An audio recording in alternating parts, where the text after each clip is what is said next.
jamming, and the music make you high. People making master music. We jamming, heavy jamming, heavy jamming. Juve morning, Juve morning, Juve morning, Juve morning. Ah!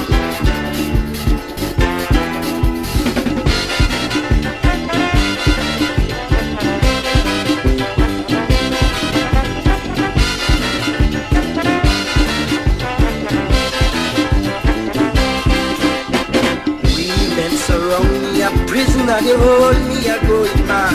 Darling, a glad, a wailing, a whining, a jumping, a dancing. The music sweet like jamming. We jamming, and a brass night band and heavy jamming, making in the land show. Heavy jamming, reaching for the sky. Heavy jamming, and the music make you high. People making master music. We jamming, heavy jamming, heavy jamming. Juve morning, Juve morning, Juve morning, Juve morning. Dig it.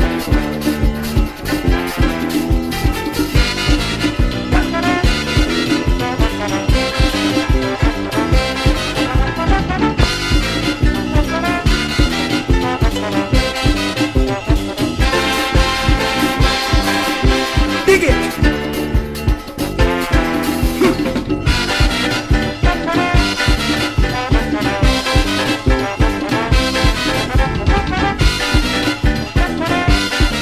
People make it. I'm feeling a terrible sensation in the head. Will stop the mass. Time really dread. The music and writing, the jam is exciting. I'm going out of the head. Heavy jamming, and a brass time band them bring. Heavy jamming, they're making in the land. Heavy jamming, people reaching for the sky. Heavy jamming, and the music make you high. People making master music. We jamming, we jamming. Heavy jamming, heavy jamming. Juve morning, Juve morning, Juve morning, Juve morning.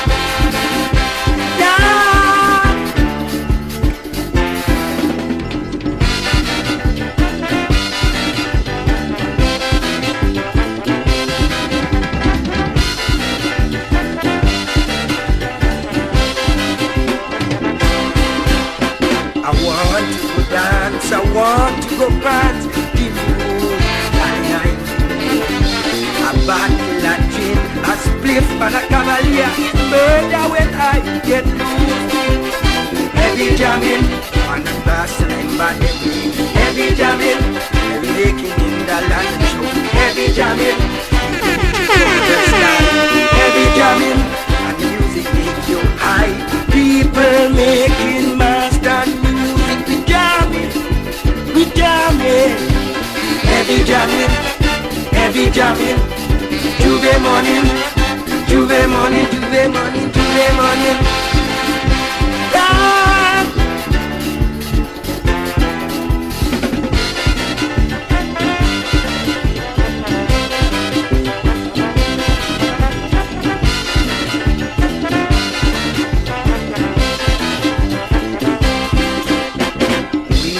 Surround me a prisoner, they hold me a going mad. Darling, a glad, a wailing, a whining, a jumping, a dancing. The music sweet like sin. Heavy jamming, and a brass night band and bring. Heavy jamming, making in the land show. Heavy jamming, reaching for the sky. Heavy jamming, and the music make you high. People making master music. We jamming, heavy jamming, heavy jamming. Juve morning, Juve morning, Juve morning, Juve morning. Dig it.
Studios located in the capital city of St. John's, Antigua in the Caribbean Sea. Okay, stop that! And our transmitter located at the highest point, Buggy Peak in the parish of St. Mary. This is ZDK Liberty Radio International, 97.1 FM, the People's Radio Station. Are you ready?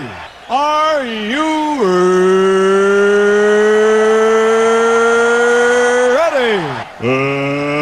Let's get ready to rumble! Yeah, I told you, you have to stand for something. Sometime at a time, imagine, hey, it might be a lot of vibes and things and so, but you stand up, man. You have to stand up as a man, you know. Any man that can't stand up for what they believe in, then the word, the style that they walk over just. Say that again. Yeah, I told you. Say that again. Any man that can't stand up for what they believe in, you hear? I'm saying the word, the style that they walk over. Tell them no, I'm nobody's Negro. I only promoting truth that they cannot refute. I tell them no, definitely no, I'm nobody's Negro. Righteousness is my best friend, ethics and morals I defend them. I tell them no, no damn reward could turn me so. Yesterday, today, tomorrow, I'm nobody's Negro, no, no, no. Oh my, oh Lord, but I'm a riggy diggy diggy diggy diggy diggy diggy. Oh Lord, oh no. Biddy biddy dabba dabba dabba, biddy biddy dabba dabba dabba, in the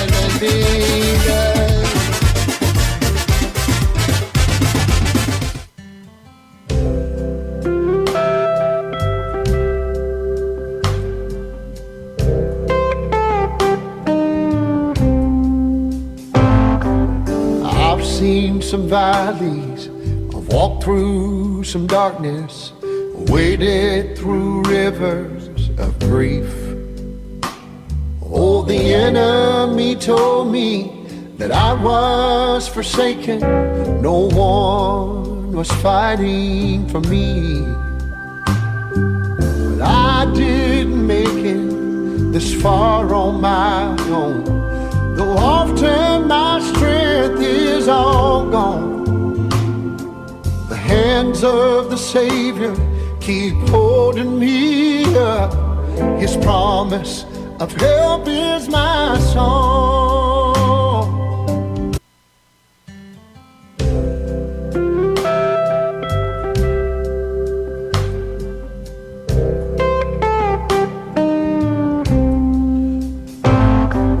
I've seen some valley. Let me say goodnight. Good night, Antigua Barbuda. Some darkness waited. Good night to our Caribbean neighbors who are locked into 97.1. The inner ZDK Liberty Radio. That I was forsaken, no one was fighting for me. Something to sound to right here in my ears. I didn't make it. Okay, let's go again. On my let me just say good night to St. Kitts and Nevis. turn my Hey, good night to Anguilla. is on Montserrat, good night to you. the hand. Hey, what's up, Madeline?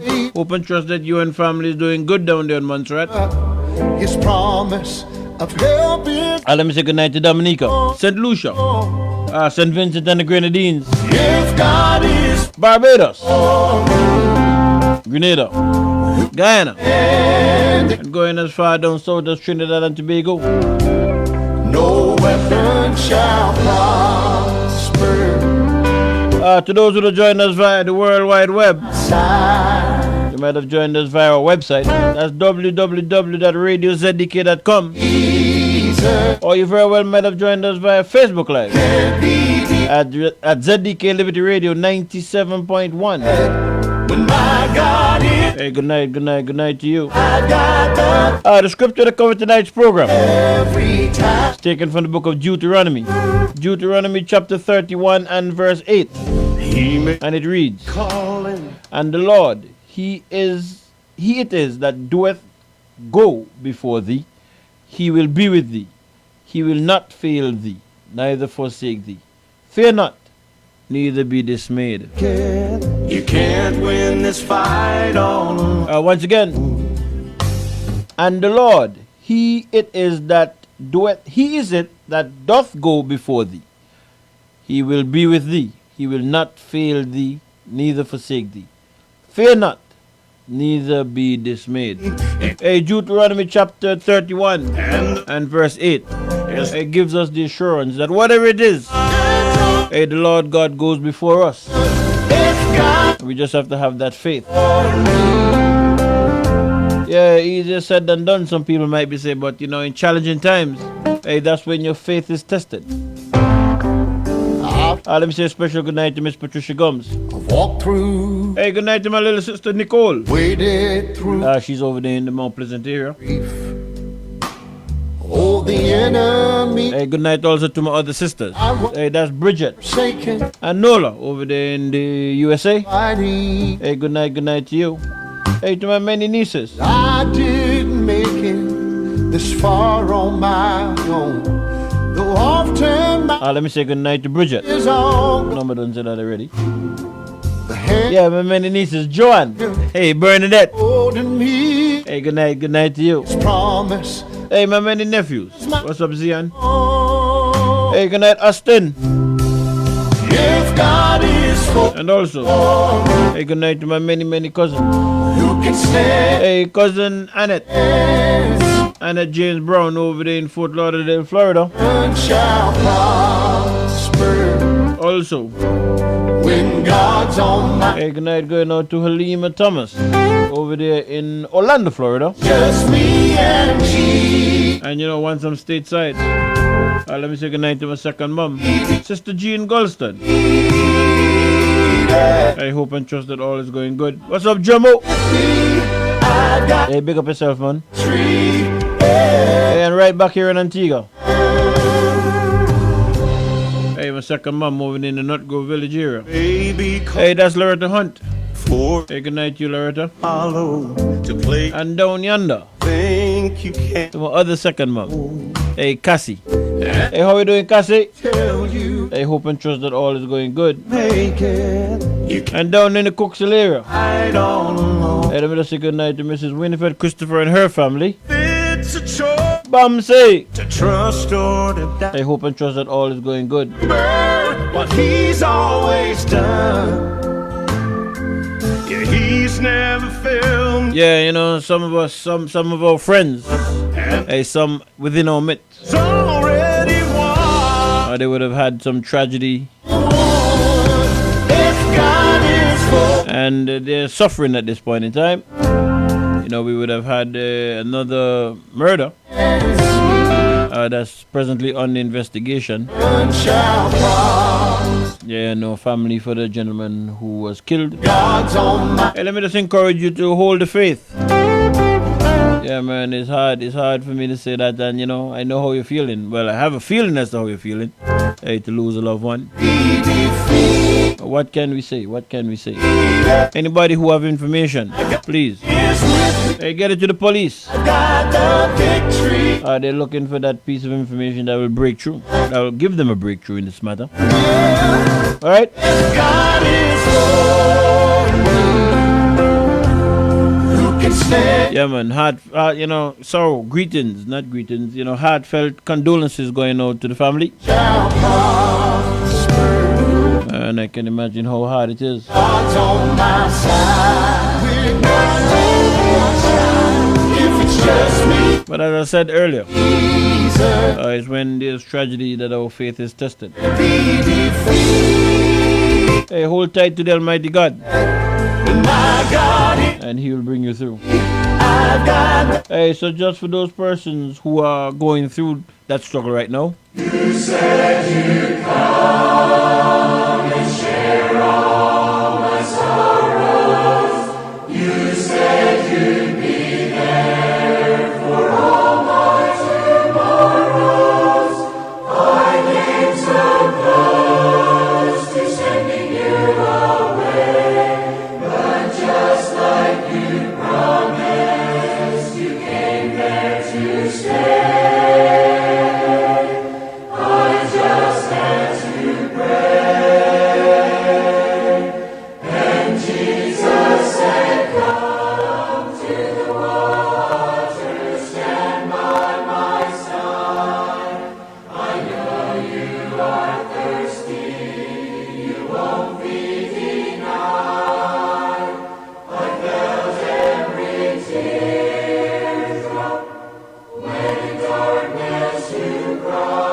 From a little cottage in number 3 Casarda Gardens hails Rags to Rugs. 100% handmade Antiguan interwoven rag rugs by J. Lisa Lewis. We have various sizes of floor rugs, decorative wall hanging rugs, and table mats, uniquely and sustainably handmade. To purchase, send us a message via WhatsApp at 268-770-8088 for directions to our physical location, or we can deliver to you anywhere on Antigua absolutely free. Like and follow us on Facebook at Rags to Rugs Antiguan Made, on Instagram Rags to Rugs, or you can email us at ragstorugs@gmail.com. Don't forget, our rag rugs and table mats are machine washable and dryable. See you soon.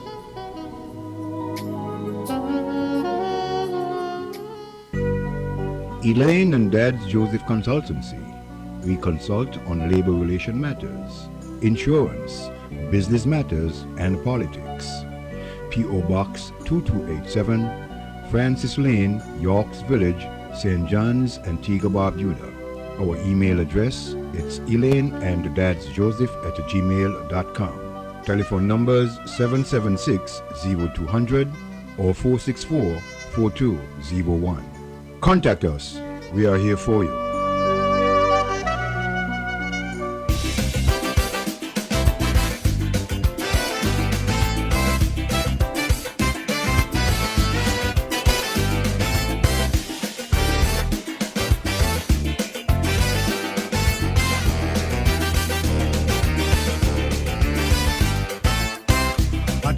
Say me country gone through, but this is not the sweet Antigua we knew. We're from Dickinson Bay to Nelson's backyard. We used to band together, though times were hard. Welcome back to Real Talk. Most in a flash. Right on ZDK Liberty Radio 97.1 FM. Twin Islands of Sunseance. Time in studio, 19 minutes after the 8 p.m. hour. Recognize. Dave Beef Joseph in your company. For another edition of Real Talk. Please put a hand. Saturday the 14th day of October. On the blood. 2023. And how was your day today? I hope and trust that you had a good day. politician. Hey, my day was good. Cleansing. My day was good, thank the Lord. Youths, We need a cleansing.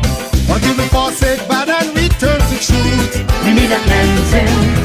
I hope and trust that you're having a good day or you had a good day. Right future to Hey, for those who are not feeling all that good. shine and live. Hey, for those who are mourning. So Lord, Say prayer. and since no one with a Prayer works all of the time. rhythm, Our hearts and minds we have Hey, let me say good night to my brethren. cleansing. Hey, the man Plussy. Hey, Stonewall Jackson, down there in the Green Bay area. Hey, what's up, King? I hope and trust that all is going good. Let me say good night to Nalda Jarvis. How are you doing, Nalda? Hey, been a while since we spoke. Hey, good night also to your brother. I just be stunned and this completely confused. Let me just say happy birthday. Every Hey, going out to persons who are celebrating their birthday today. I hope and trust get stabbed, somebody get shoot. hey, that you're having a good birthday Is this the and that you will enjoy the remaining hours hey, of your birth night. rising high? While water in short supply, unsolved murders another problem. Hey, to those who are celebrating in the not too distant past. In our school, Hey, belated birthday greetings going out to you. to rule is utter chaos. And to those who are not, who will be celebrating in the not too distant future. Say We need a cleansing. Let me just say advance birthday greetings going out to you. that way, We need Hey, advance birthday greetings going out to my friend. the love of Hey, Martha Codner Campbell. we need a cleansing. She's over there in Casada Gardens. out direct. Why they have so much of Casada Gardens? I don't even know which one she know. Everywhere I turn is But she's going over the hill there. start to Coming towards what they call it, Cedar Valley something? if we want Yeah, the one up there. round Hey, advance birthday greetings, Martha. the bound. I was supposed to give you a call today, but time got the better of me. Cleansing.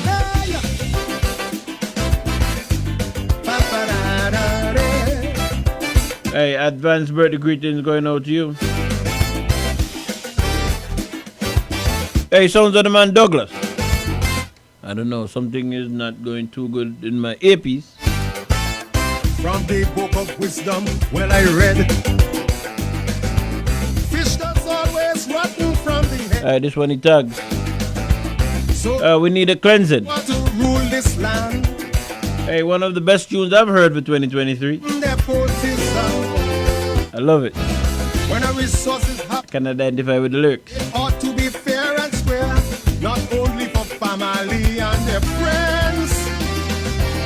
But when the things sharing, you know, you're going to hear the word nepo, and it's so often the story ends. Amen.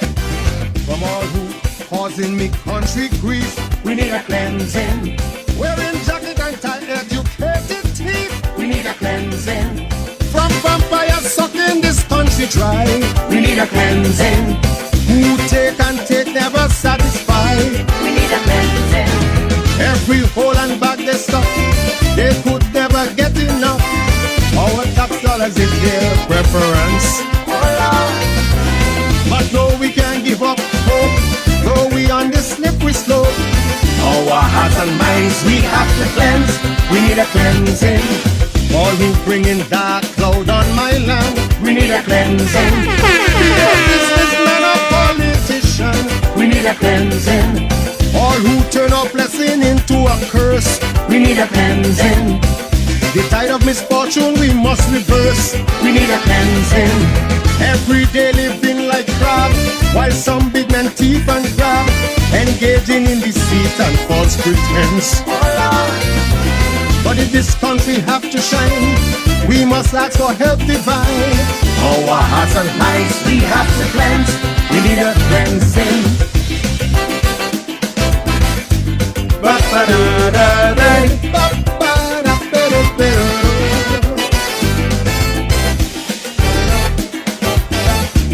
We need a cleansing. We need a cleansing. The warning signs that somebody may be having a stroke involve inability to lift your arms, sudden inability to move one of your legs or walk, facial droop, difficulty speaking.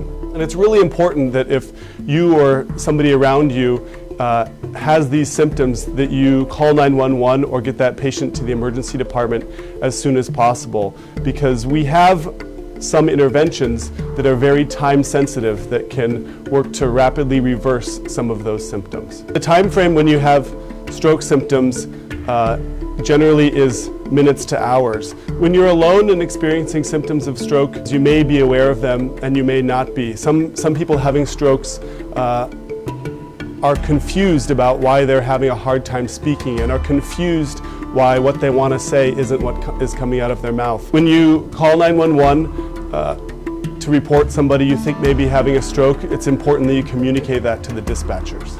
We can have minutes to hours to get symptoms on board or procedures completed in order to reverse stroke symptoms. If this is happening to you, it's important that you call 911. Yes, well, as you know, for those of you who have been following Real Talk, from time to time we like to play these public service announcements, to keep ourselves conscious as to what's going on. You might find yourself in that difficulty, or you might have loved ones around you. When you recognize certain things happening, you'll know exactly what to do, how to react, who to call, etc. So let me encourage those, and myself also, to be aware of the signs, be aware of the numbers that you should call if you see or observe anyone, family members or friends, or even just, someone you might be passing by and seeing something. You will know to call 911 and get them there as quickly as possible. Let me just start off also by saying or sending out get well greetings to my buddy and the voice that a lot of people listen out for. T. Rose, I understood yesterday that he might have had some challenges medically, and I'm not sure if he's in the hospital or if he is at home. I've been hearing all kind of speculation, but I try not to get into those kind of stuff there when persons are sick and them kind of stuff, I just want to and like to keep the focus on praying for them and hoping for a speedy recovery, whatever the challenges may be. So let me just send out on my own behalf and on behalf of all his supporters, listeners, frenemies, everybody. Let me just say speedy recovery to you, T.O.s. Hope and trust that you're coming along. You're coming along quickly. You'll have to listen to the doctors and the nurses as they tend to you where you're at, and let us all hope for and pray for a speedy recovery for Tanny Rose. So let me just start off with that. That is very important that I believe anyway, that we send up prayers for T. Rose in this is a little difficult time for him. Yes. Well, again, the hurricane season, as we all know, that is ongoing. I thought I heard along the way there might be a system out there. I think the name is Sean, if I'm not mistaken. And there might be one somewhere to the back of it. There's seemingly in a few days' time, it could be developing, and so let us keep our eyes on what's happening out there. Again, as we've been saying all the time, get yourself or keep yourself in a ready state at this point in time, because you just never know. I saw I think his name is James, Sherrod James, on the television the other night, encouraging us not to let our guards down. As we are now in October, some persons might be saying, I might be getting a little complacent. No, let us keep our guard until the end of the time period, and maybe for a few days after the time period, because you never know what can happen. So please keep your yard, around the yard clean, in a state of readiness. Check your roof, etc. if you need to do that. Also, of utmost importance, your insurance on your property. Make sure that you know exactly what's happening with that. If for whatever the reason you would have fell off in terms of paying a premium, we know that there's some challenges in the country, and normally once you have challenges, one of the first things to go is insurance. But we need, if you could get your property insured, if it's not insured, or make some arrangement if it's coming up and you don't have the money at the point in time. See if you could make some arrangement with your insurance provider, maybe to sort out the payment plan if you can, because you don't want to start over at this point in time. You don't want to start over at this point in time at all. So that's something that we should encourage ourselves to make sure that we have in place to the best of our ability. What am I gonna do now? Before I start and get into the meat of things, you know what? I haven't spoken to my buddy, Dr. Maserati, in a while. Let me try and give him a call. This is his number here, boy. Well, he has so much number sometimes. Sometimes I have to wonder. About him. I haven't spoken to him in a while. I think I want to give him a little hail up. Hurricane Tommy. Okay, thank you very much. Thank you very much, my buddy, for the name of it. That's the one it's a hurricane already. It's developed into a hurricane already, or it will be a hurricane. That will be the name of it if it turns into a hurricane. Tommy. All right, so that seemingly is the one that's moving behind Sean. So let us again, as I said, keep ourselves in a state of readiness, so that in the event anything happens, we would be prepared. I'm just trying to confirm the number that I have on my script is a number for Maserati, so that I could give him a buzz, just to see how he's doing. And while I do that, let me do this. Where is it? Listen to the lyrics, my people.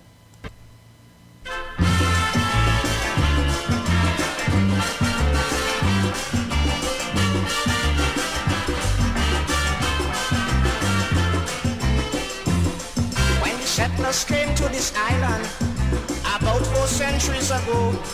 They worked them carrots and arrowrots till they couldn't take it no more. Then they sent for us from Africa to do the good work down here and exploit the land, and we labor, fill the pockets and disappear. Now they're coming back for the beads and clothes, and they want to buy all the land by the shores. Hold on to your property. I'm warning you, my friend. Hold on to your property and will it for your children.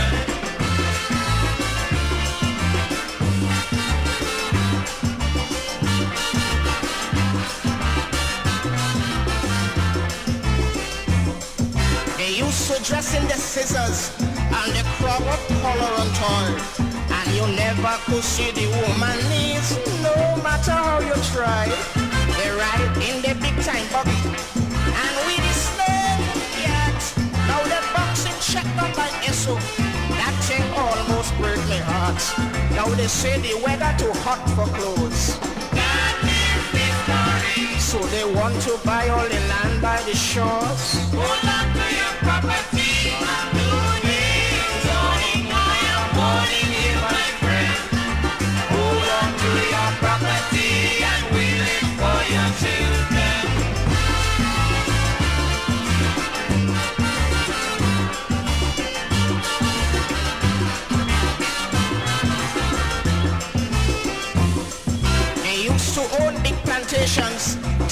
Yes, hold on to your property, man. Hey, what's up? Good night, Dr. Maserati. Hello? What's going? Hey, you hearing me? Hello? Peace and Love Foundation, Dr. Maserati speaking. Hey, rescue the Persian, man.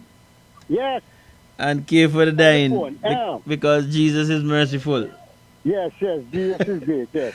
What's up, King? How you doing? I'm going to talk to you in a while. I'm just make game buzz, see how you doing. Well, thank you very much. Thank God for life. That's the most important thing. So God for your advice. Hey, you're live on here, right? But here, you're the only somebody that come and ask me if I do and if I alright. Me not have more friend. Me not want to know with people, boy. Hey, no worry about it. And then smile with you like that. You know me, you're a good friend. And then, you know, you're like a bigger fox. Boy, how you do? You okay? Everything blessed? And you put the parasite all and be. Hey, no worry with that. The guys have started out the work up. Okay. I'm not work up, sir. Well, thank God for life. That's the most important thing. That is true. Now, me, you have a date. Yeah, man. For the 24th. Yeah, I'll go around St. so. Mary's out to see exactly what yes, going on. See what go on. You know, that's going to be... When that time you ever see. When you're unemployed, they can move as they like, you know what I mean? When you are? When you're unemployed like me. Me unemployed too, no, me not work for nobody. That's me tell you, so I can move as I like, I don't have to worry about nothing. Exactly. I'll move anytime. I don't have to worry about out day. Hey. Early see what go on. Yeah, I'll move anytime. My home girl, I live out Catesby. Yes. One time she tell me can't vote for Labour. Me can't vote for Labour. Me can't this with Labour. Me can't that with Labour. But no. Yeah. The person that she back, the guy doing George. Yeah. He put a Labour ticket. So when I go around them, I find she so I can turn up behind the in the line. Carl, I want the Maserati phone boy. When I think that Maserati, and me call Maserati and the Maserati call me, so I don't understand what the credit. Maserati! Okay, it look like I say, it look like say the call drop out. Okay, let me go back to this. Go back to the one day. And then come see if we can find it again.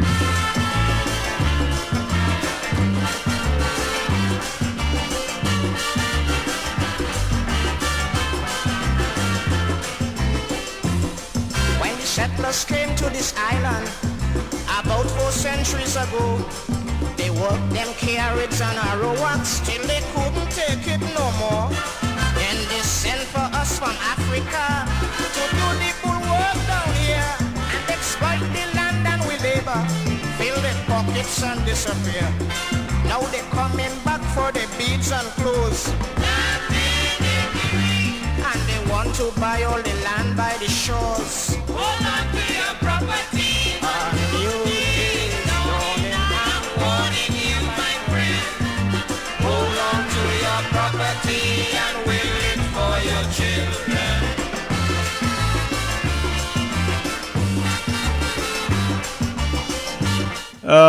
Okay, I'm back with Maserati. Hey. What, your credit run out like a while?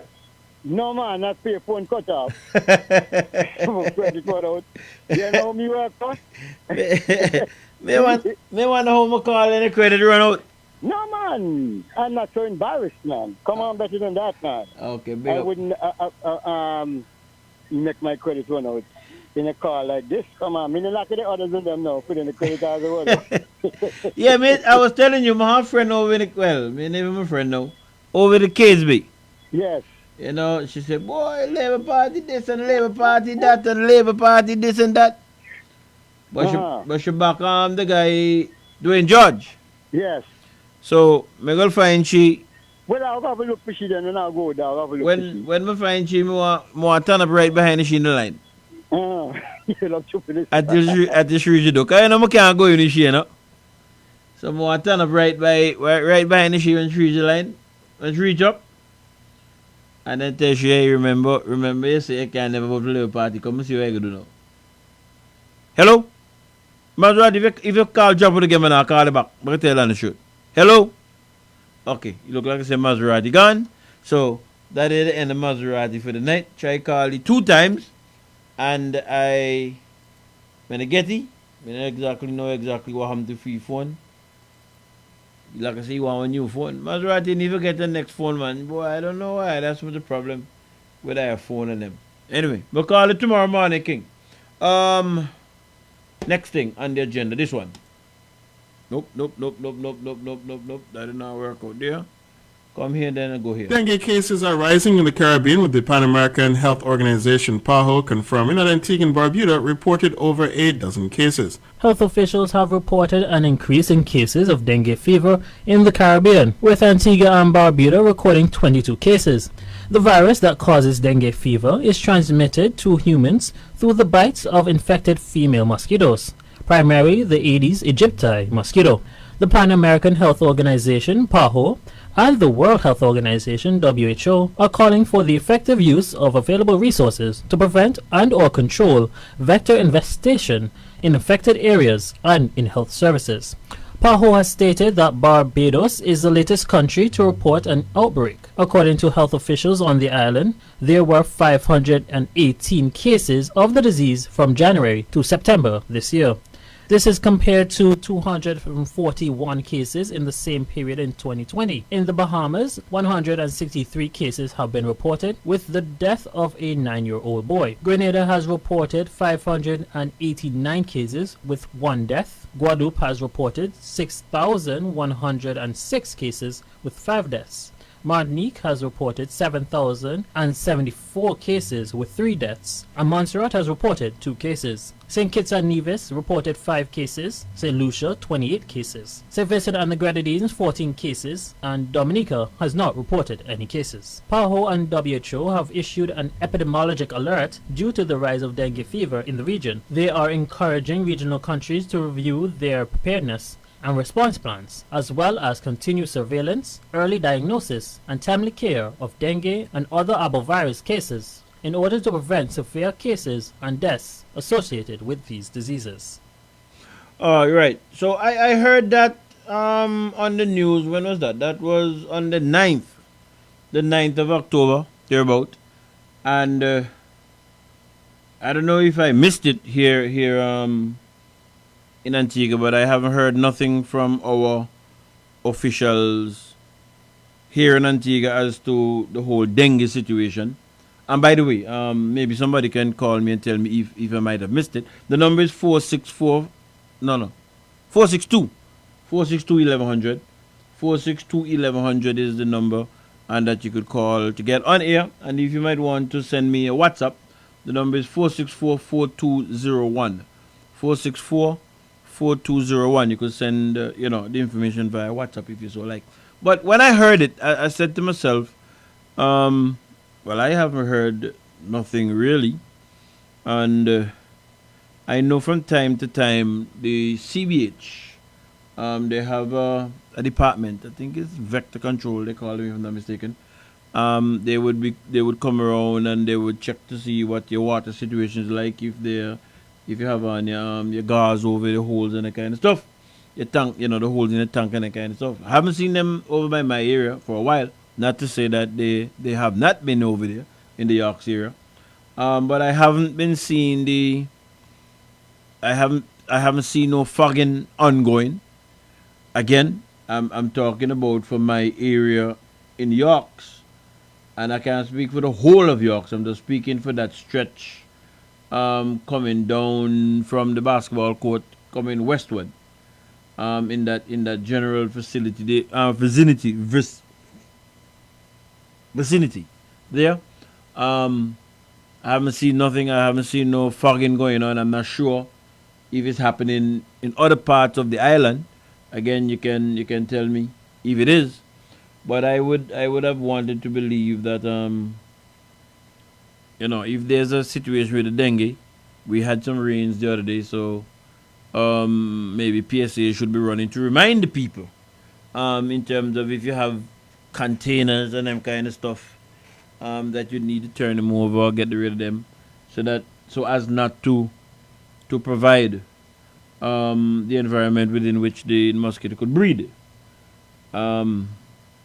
Also, I'm not sure as to how the overgrowth of bushes that we have around the place, how that is aiding in that situation, in relation to the dengue situation that is on an uptick, not only in Antigua but in the Caribbean, as you would have heard in the news items. Some places are are worse than others. Some, I think they said there's a big outbreak in Barbados. I don't know whether we have an outbreak. Again, I haven't heard nothing on the radio, so I don't know what the cases are like going up to Mount St. John's. For me, around where I am, well, I have my house is gassed out, so I don't really have that problem. I try to make sure that my place is secured. Okay, the mosquitoes start to come out anything like about 5:30, 6 o'clock. During that period of time, the place swarming with them. But when I heard it, I just said to myself, I wonder what is happening if something was put out that I didn't hear, or what. If nothing was put out, maybe we can call on CBH, because I think CBH normally deal with the spraying and them kind of stuff, the fogging. Give us an idea. I don't know if they might want to put out, or they might have put out, well, let me say they might want to put out a schedule as to when they're going to be where and what time and that kind of stuff. But that would be a good thing for us to begin to do. Taking into consideration what we would have just heard there in the news. So I was supposed to have touched on it last week, but it didn't come in the flow. And as I was going through what I wanted to touch tonight, I said I definitely want to deal with that early in the night before we get into the whole politics thing, and then that takes away a focus. Politics, when you start to talk politics, how the thing go. Well, a gentleman called me. Well, not really called me. Came and checked me. Today is Saturday, so it would have been Thursday. Came and checked me on Thursday, and he was having a conversation with me, coming off of the clip that I had played. I believe I played it last week, where there is some discussion, or there was a meeting or something with a group.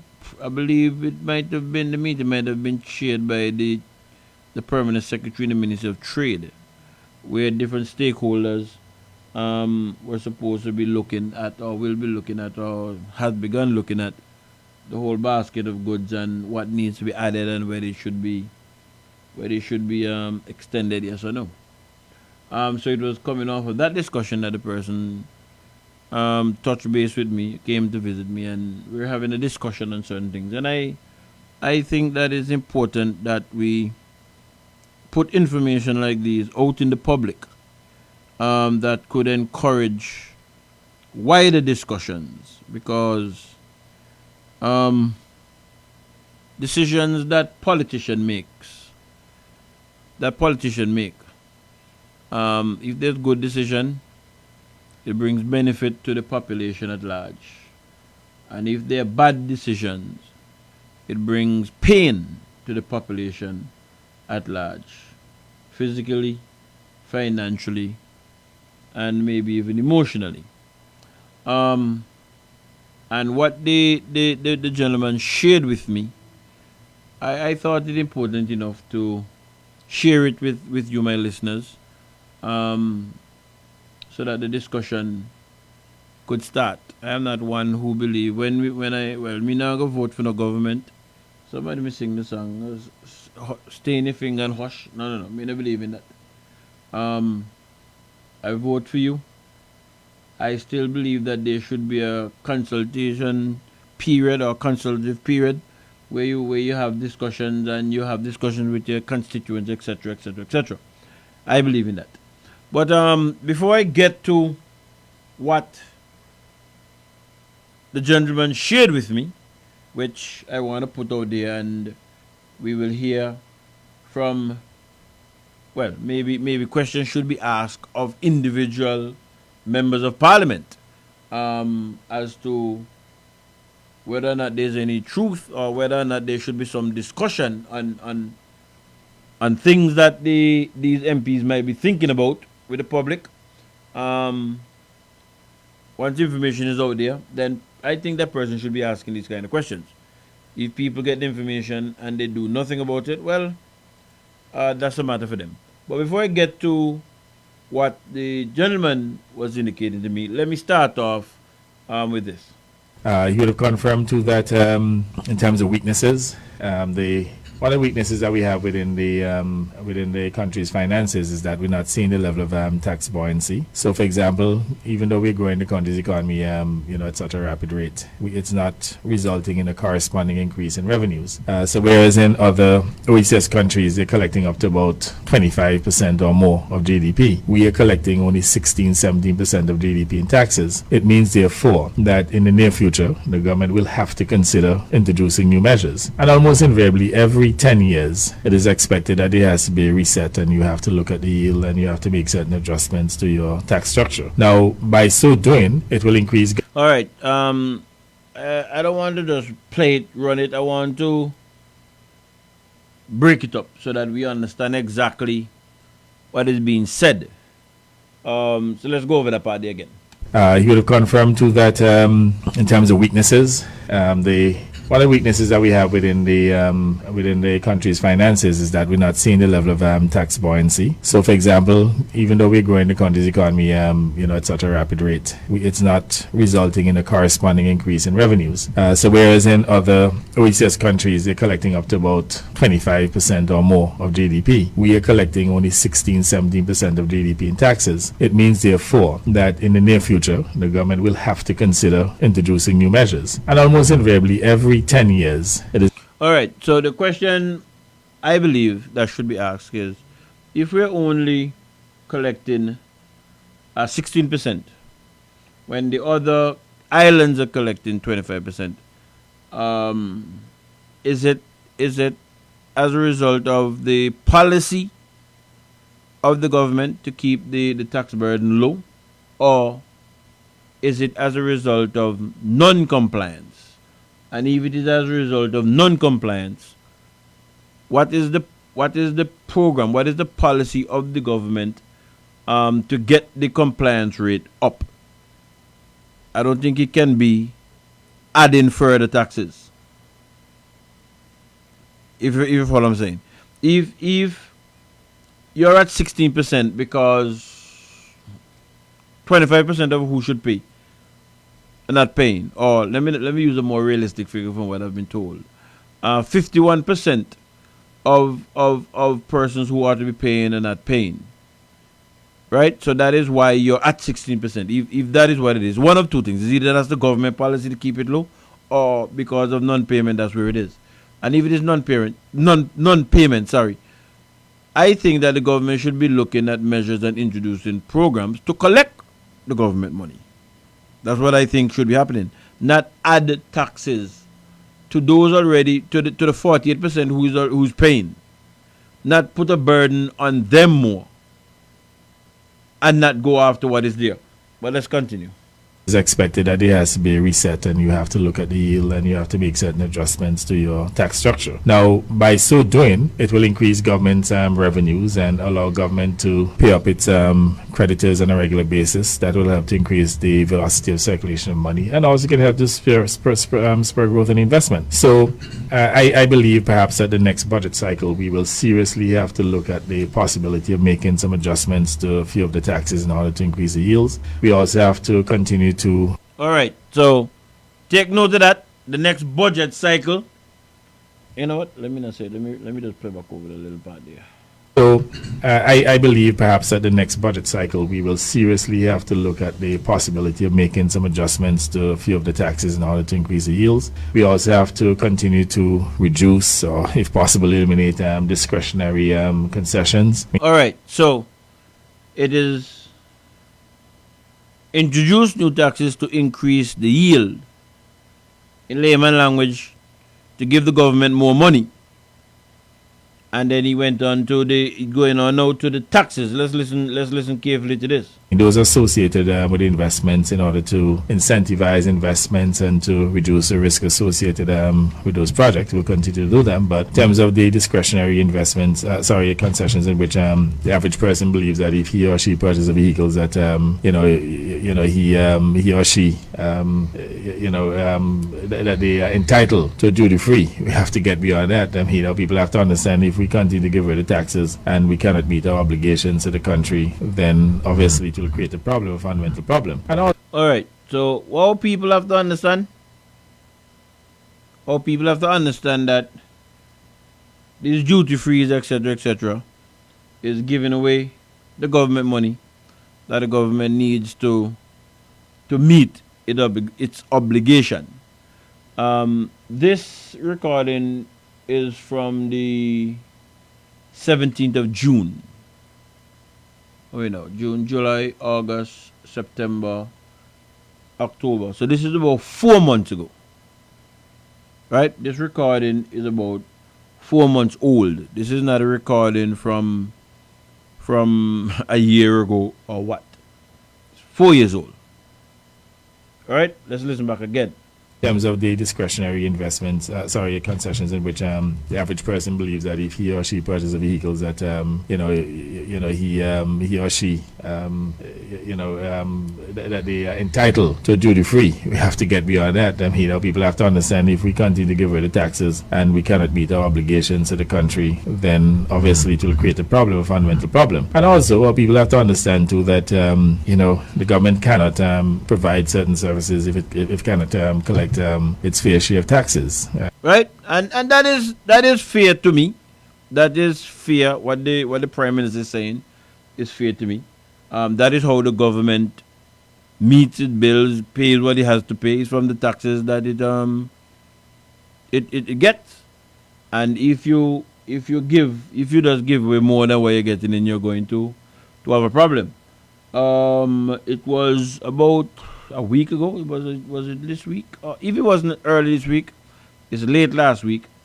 I was speaking to a friend, and she was saying to me that she had an issue. A situation had developed for her, in that she has an apartment building with some apartments, and she was having a problem with late fees at the bank, which stemmed from her tenants not being able to pay on time because they were getting their salary late. I think she might have had to be making payments at the bank within the first 3 days of the month, and she was getting her rent anything from the 6th or the 7th going down there. Because the people in them just got paid late, and she would have known that they're not trying to blow smoke up her, whatever it is, because she would know, or she knows of persons who work in the institution where some of her tenants work, and she know that those persons that she know, they're complaining also about that. So it's not that the tenants are trying to find excuses to not pay. But at the end of the day, the bank is looking to her for the late payments. You know what I mean? So I just say that to say, if government do not have or does not collect its taxes, it can lead to a problem for the government. So I agree with what the Prime Minister is saying up to this point here. I can agree with that. Let me go on record with that. There's a culture here of tax avoidance and maybe in some instances tax evasion. Even within customs, for example, the average person who brings in stuff, they underestimate the value. So we don't have that type of,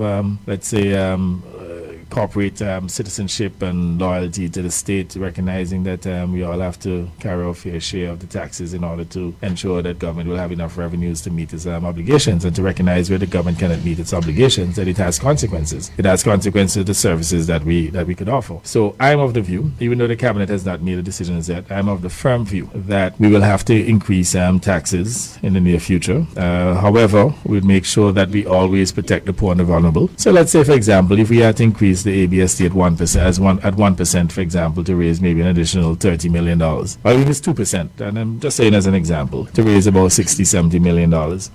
What we will have to do in that case is make sure that it doesn't impact on food items, basic food items. We may even have to further broaden the amount of food items that are zero rated or exempt, just to make sure that there's no increase in the cost of living. We also have to look at the timing. So whereas perhaps back in the last budgetary cycle that we would have perhaps been duty bound to look at it, we had to take into consideration the time, the rate of inflation, and the rate of inflation probably now is down to maybe about no more than 5.5%.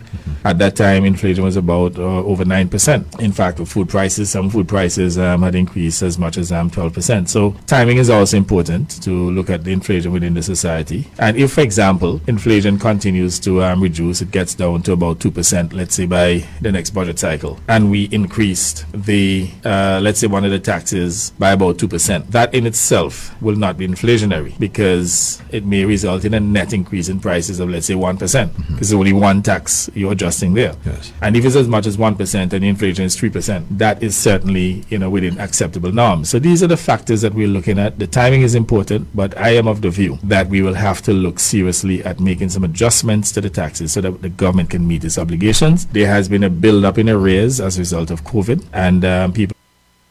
Let me just stop at that point there. Go back here, and then come again. We're looking at the timing is important, but I am of the view that we will have to look seriously at making some adjustments to the taxes so that the government can meet its obligations. There has been a build-up in arrears as a result of COVID, and people continue to clamor to get paid, and rightfully so. And there's no other way. I don't think we can grow out of it organically within a short period of time, just by waiting on the growth, because as I said, we're not seeing the type of tax buoyancy. So even though we're growing at a very high rate, we're not seeing a corresponding increase. And again, we have to strengthen collections. So that is the first aspect in terms of strengthening the collections. But we have been, and even with those efforts, still not seeing the level of buoyancy.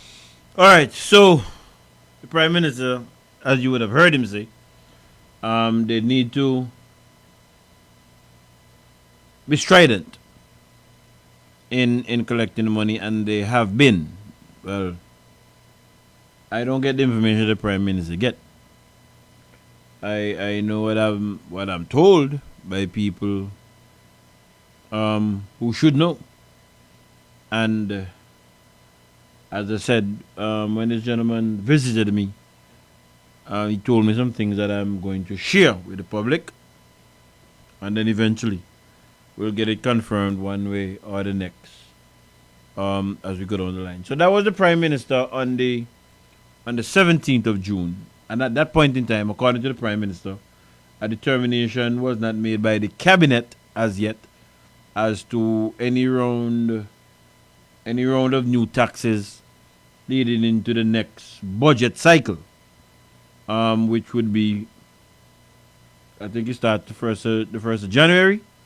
But as has been the practice for a few years now, they try to get the budget debate and that kind of stuff done by maybe December the year before, so that they can go into the new year with what they do.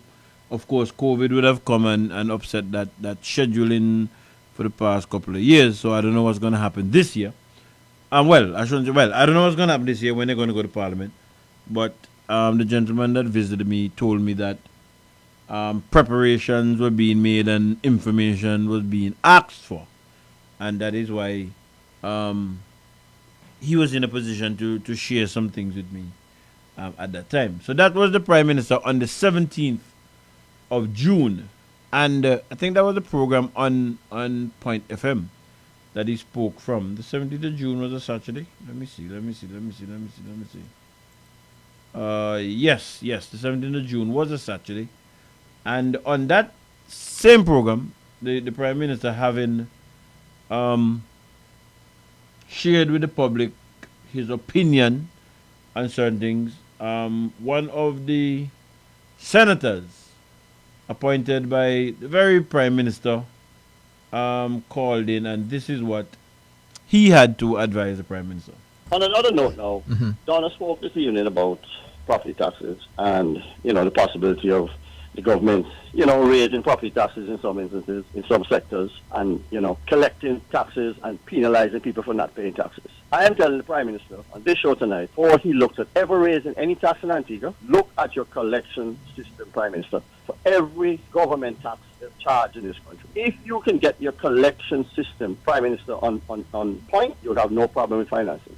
Not calling you out on the radio, just telling you. Well, we can have a private conversation. That I can tell you. But, I'm just saying, you have to look further at your collection. Let me give an example.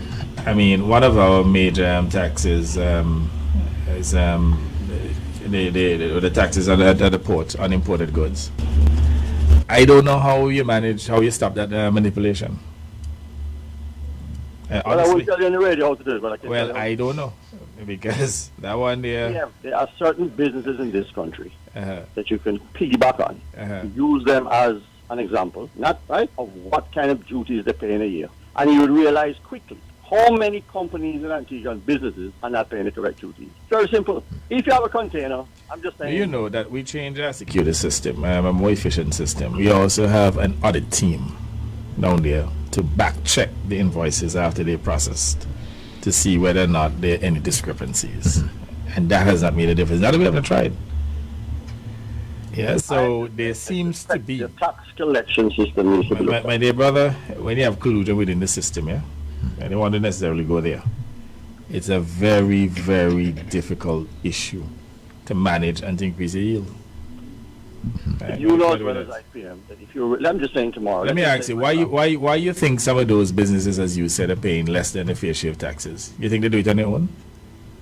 I'm not saying so. I'm not saying that. I know they're not doing it on their own. It's a complex issue. It is a cultural issue. It is an entrenched issue. And I want to tell you, because if you raise taxes, it's easy to eradicate. People who pay the taxes now pay more. And I'm not shirking my responsibility here as Minister of Finance. First of all, we're not there, we're not on site. Let me just play back over a little part here. Listen good to Mr. Shaul in the background here. I'm not saying that. I know they're not doing it. It's a complex issue. It is a cultural issue. It is an entrenched issue. And I want to tell you, because if you raise taxes, it's not easy to eradicate. People who pay the taxes now pay more. Right, hear him there in the background. If you raise taxes, it's the same people who are paying now, they will be called upon to pay more. That's what the Senator Shaul was saying, and I agree with him. Because remember, if your compliance rate is lower than those persons who are to be paid, and you're going to raise taxes, the people in them who are going to pay, who are not paying, is going to start to pay. Yeah, that's the point I'm making. And I agree with what the senator was saying. I agreed what the senator was saying. Let's go again.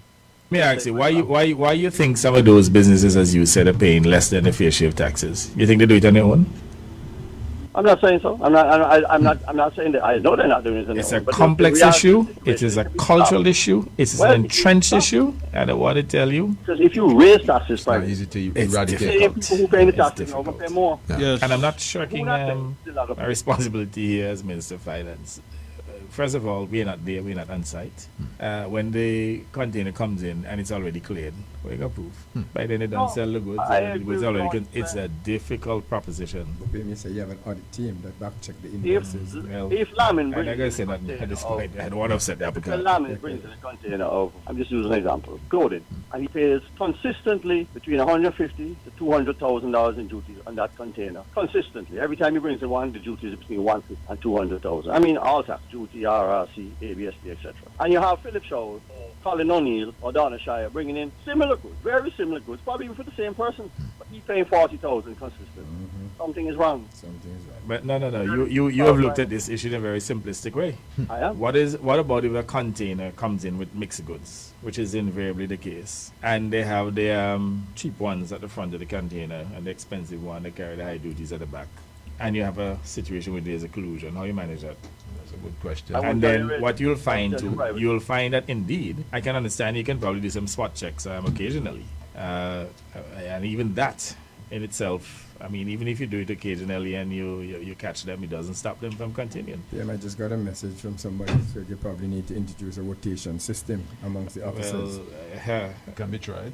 You see, the problem is, I mean, to me, that one they have here. System, right? System. And that's what I'm saying, the Prime Minister. Look at your collection system in every department of taxes in Antigua. Well, let me ask you. I mean, so taxpayers don't have any responsibility to pay the fair share taxes? But I agree, but the taxpayers who... That's what I tell you, it's a cultural problem. You understand? And it is entrenched to the extent that everybody just turn a blind eye. They see nothing, they hear nothing. So it's not as easy as you may think to resolve. Sorry about that. Recording caught me. Trying to get something to wet my throat there. So you would have heard the exchange there with the senator and his advice to the Prime Minister as to what he thinks, and I agree with him. I don't believe the answer. The answer is adding more taxes to those of us who are paying, and not in a serious way, with serious programs to go after those who are not paying. And let me just hasten to add, as far as I'm concerned, there is some similarity between the Antigua Labour Party and the UPP in this regard, because during the UPP's time, that problem too existed, where those persons who the system had confidence in that they would pay never paid. And even things like the ABST passing over or paying over to government, monies that they would have collected for government, not their money, monies that they would have collected for government that they didn't pay. And when moves was made against them, they're saying if they have to pay it, the business will have to close down. That happened also within the UPP time. No, there was a big hue and cry when it happened with the UPP, and rightfully so. If it's government money, pay over to the government the money that belongs to the government, so that government could have done what it had to do. And if they're not paying, you should have gone after them. I am reasonably confident, from what I've been told and what I've been showed, that very much the same thing is happening now. Very much the same thing is happening now. But as I get down to it, we will hear. After the gentleman came to me, I remembered hearing in the news a gentleman from Inland Revenue on the ABS News. I heard him and I recognized some of what you were saying based on what you would have heard me play before, because I follow these things, and I went back to the news and I said, you know what, let me listen a little, let me go back and pay a little bit more attention to it, and I cut it out. I'm going to share it with you. It was on the 11th on the ABS News. Was it ABS News? Yes, it was on the ABS News. Let's have a listen. Let's begin with news that the Inland Revenue Department, the IRD, is ramping up measures to improve tax compliance. Among those are innovative avenues to make it easier for taxpayers to pay on time. Or Teresa Goodwin spoke with or saw an update from Deputy Commissioner of the IRD, Jermaine Jarvis, today, and has our top story this evening. The Inland Revenue Department is adopting innovative means to ensure that taxpayers are paying on time. Deputy Commissioner Jermaine Jarvis says his department has engaged in more public awareness through its social media pages and tailored in-house training with select groups. It has also engaged with various initiatives aimed at simplifying and streamlining the tax payment process. He identifies property tax compliance as one of the weakest areas. Property tax is an area where we're trying to work on to ensure that we increase the compliance in that area.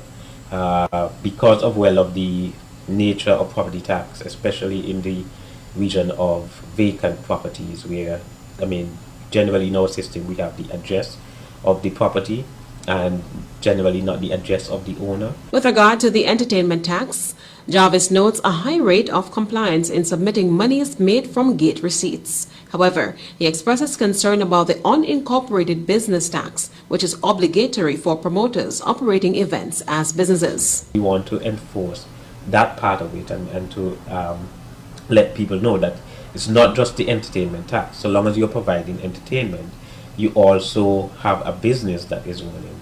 And so that business is also subject to unincorporated business tax on any profits that is made from the event that you would have put on. Work is also ongoing to ensure that Airbnb operators and other businesses offering short-term rentals are paying their fair share of the Antigua and Barbuda sales tax.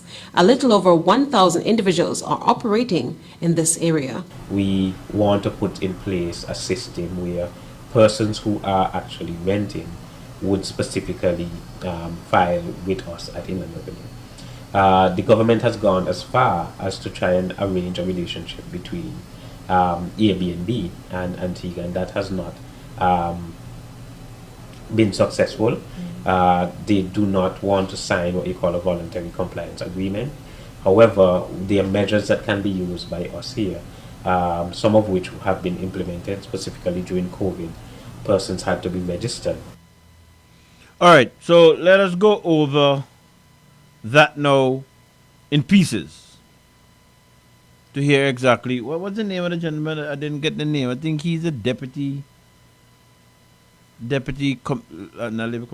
commissioner of Inland Revenue. I think that's Gerard something. Okay, as we go through, I'll hear the name again. Let's go in pieces. Let's begin with news that the Inland Revenue Department, the IRD, is ramping up measures to improve tax compliance. Among those are... And by the way, remember that this now is the 11th of October, the 11th of this month, 3 days ago? And the clip that I would have played with the Prime Minister would have been back in June. And basically, what the Prime Minister said in June, he said basically the same thing in his wrap-up during the budget speech, which would have been earlier. I mean, it's just too long for me to play tonight. So I didn't want to play the whole thing. It was just, when I took out the excerpt, it was just a little under an hour. And I didn't want to play an hour of that. Just to give you an idea as to the timelines. And remember, it's supposed to be a serious thing as far as the Prime Minister would have indicated in terms of collecting government monies in order for the government to be able to do what it has to do. And in the absence of doing that, taxes would have to be raised. So I want us to understand the background and the context in which what we're discussing is happening. So we're now in October. At least, boy.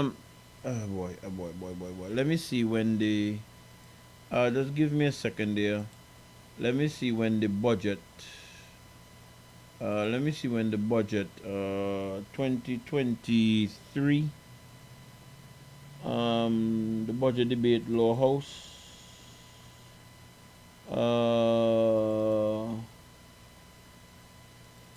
the budget debate would have been somewhere around March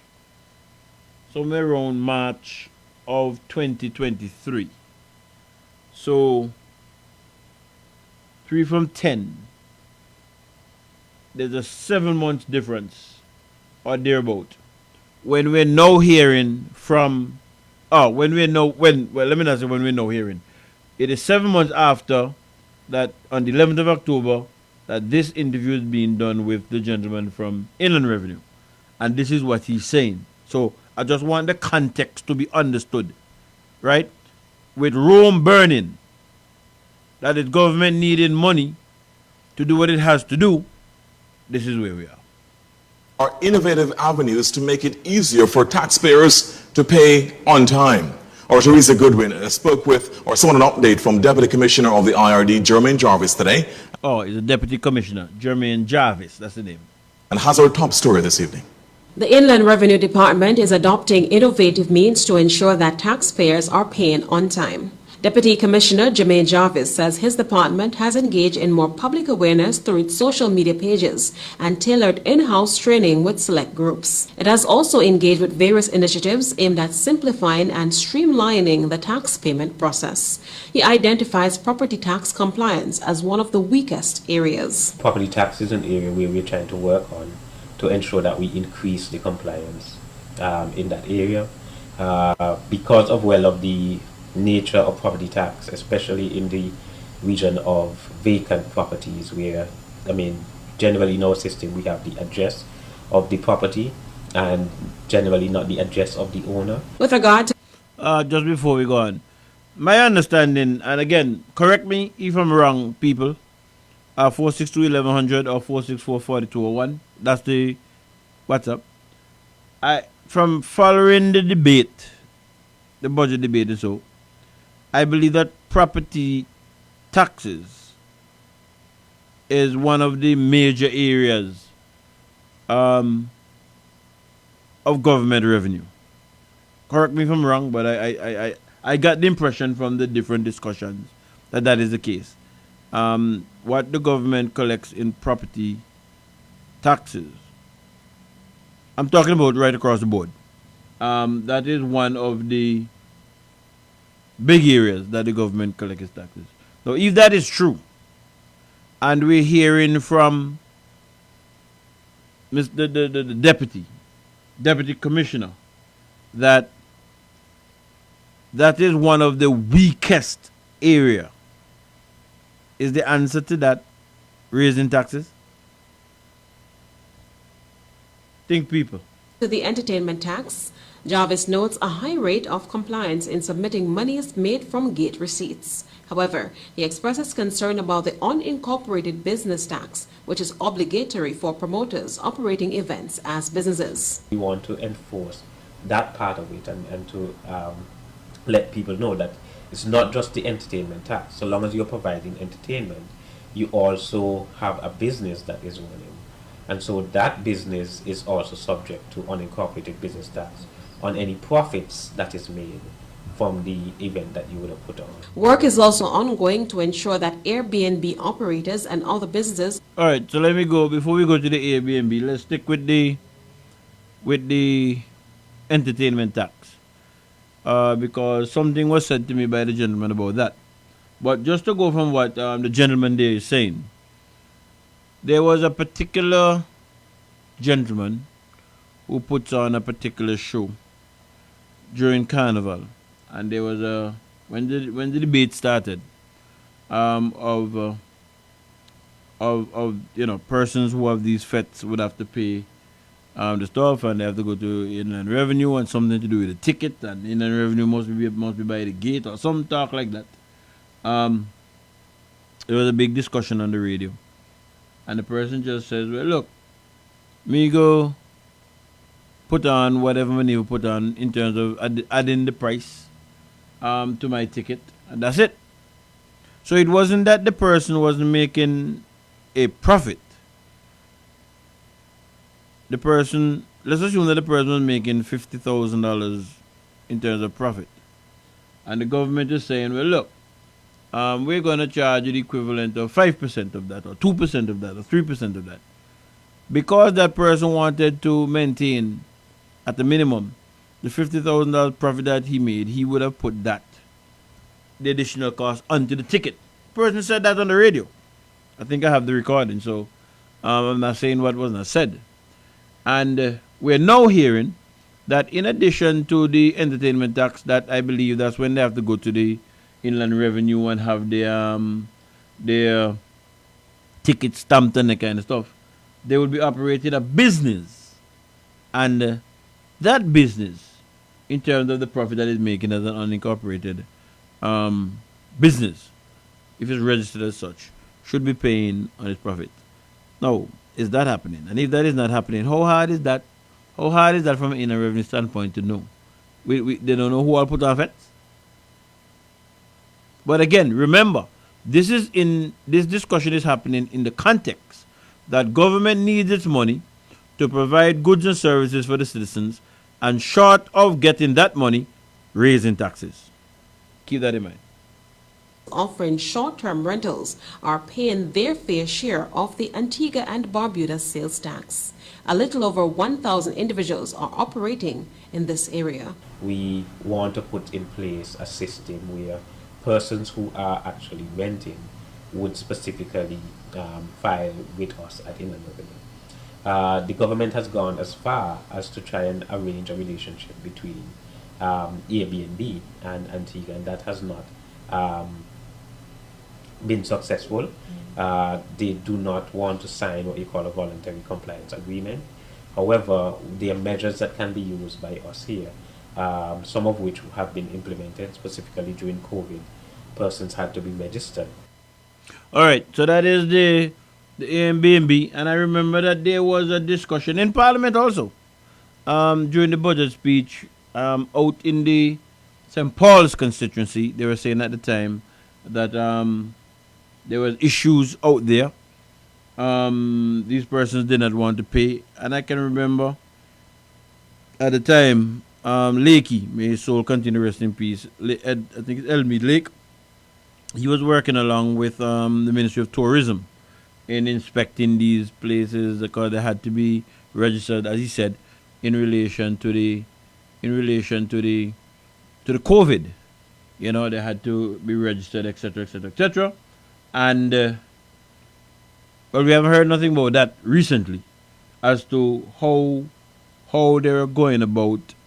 I think they actually went to Parliament and passed laws, because I can remember my representative, Max Fernandez, indicating they were trying to weave it out to bring it along with the tourism part of it, the hotels and so. So I think they actually went to Parliament to do that. What is the compliance rate along that line? And as I said, this discussion is being had with the context, or within the context, that if government cannot get its money, it's a matter of raising taxes. Well, before I go to the next clip there, let me go to what the gentleman had indicated to me, and what I had and the notes that I took as we spoke. Well, he has indicated to me again, preparation seemingly is on the way. Gearing up to get to the budget for next year, and I would have played the clip where the Prime Minister said he believes at the time. I would assume that there has been discussion in Cabinet, and I believe that the different members of Parliament are the persons who make up Cabinet, so they would know whether what is being said is true, yes or no. But according to what was said to me by the gentleman, there's ongoing discussions in relation to adjusting the custom tariff rates for the next budget cycle. That's my understanding. Now, we would have heard discussion ongoing from the opposition, where they are of the view that to ease the squeeze on the poor man, that there ought to be some adjustment downward in the hey, good night, Rennie. There should be some adjustment downward in those tariff rates to provide some relief for poor people. What I'm told is that there's some consideration being given to increasing the tariff rates. Now, bear in mind, remember, the Prime Minister had indicated when he spoke in June that all was not well within customs in terms of invoices, etc., etc., etc. Well, we haven't heard that there would have been a commitment to rooting out that scourge, if it exists, as he says, and we all know what happens, what obtains in Antigua. So if the figure goes up, a government get more money, and the problem of under-invoicing, etc., still exists. Does that make sense? You answer that for yourself, and be sure to put those questions to your member of parliament. I'm also told by the gentleman that there is an increase being considered to be put on insurance companies. There's a proposal. I'm not going to say the proposal now. I'll hold that for now. But there is a proposal, and the gentleman is of the opinion that if such is attached to the insurance. Oh, let me not say the gentleman is of the opinion. The gentleman asked the question. Let me put it that way. That's a better way for me to put it. The gentleman asked the question. If such a tax is levied there, how would that trickle down to the poor man or woman in getting or maintaining insurance? Will that be passed on to the insureds? Again, you ask yourself that question and put the question to your MP if you so desire. I'm also told that a particular percentage, again, I'm not going to say the percentage at this point in time, will be put on tour operators on excursions from next year. That's what I'm told. That there's discussions in relation to that. That there's a particular percentage that tour operators are to collect on excursions. I would assume that this would be in relation to let me not call the name of them. About the name. But those persons who take tourists and nationals alike on these circumnavigation tours, whatever it is now, there will be a figure, a percentage attached to that, that goes towards the government. You ask yourself about that. And I was told by the gentleman also that the ABST, and this is what I spoke to earlier when I said under the UPP time, that was an issue, and the UPP was beaten, and rightly so in my opinion, for not collecting government's money. The ABST is 15% to the cost of the item that is supposed to go to the government. As a matter of fact, in reading the Article 4 consultation that was just completed, I think it spoke to maybe looking at increasing that. And if I'm not mistaken, I think the Prime Minister himself had suggested that they might want to be looking at maybe moving it from 15 to 17% or something like that. Right? So this ABST is government money. It is money that's supposed to be going to government so that government can, would have monies to pay salaries on time, to meet contractors' monies that they owe them, etc., etc. But just as in the UPP time, when the compliance rate was low, from what I'm told or from what I've been showed or from what has been shared with me by this gentleman, in a scene that is much have changed. But me hear an outcry. Me hear an outcry. Who is responsible to see to it that the compliance rate, the money that belongs to government, is paid to the government? No. You're supposed to pay your property tax, and maybe people might find ways and means of not to pay what they have to pay and blah, blah, blah. I can understand that. Well, when I say I can understand that, I can understand how people try to scheme that. Maybe if you're supposed to pay on on a value of $1 million, you might be paying on a value of less and that kind of stuff. As a matter of fact, in wrapping up, in listening to the wrap up, again, as I said, I couldn't play the whole thing. I wasn't going to play an hour plus of that. But they were supposed to be charging some increase on properties over a particular value.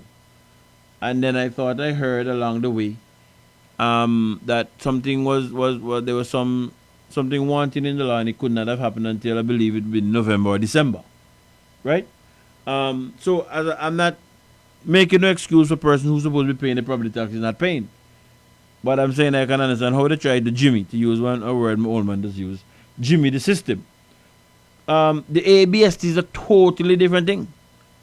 The ABST is a totally different thing where persons are collecting that 15% government money. And I'm told by this gentleman that the compliance rate, I have it, but I'm not going to say it like how he gave it to me. Let me put it this way. The compliance rate is less than 50%. So 50% of the monies that government is supposed to be getting, according to this gentleman, they're not getting. Right? They're not getting. I think that is alarming. I personally think that is alarming. And when you put all of those together, the Prime Minister indicating that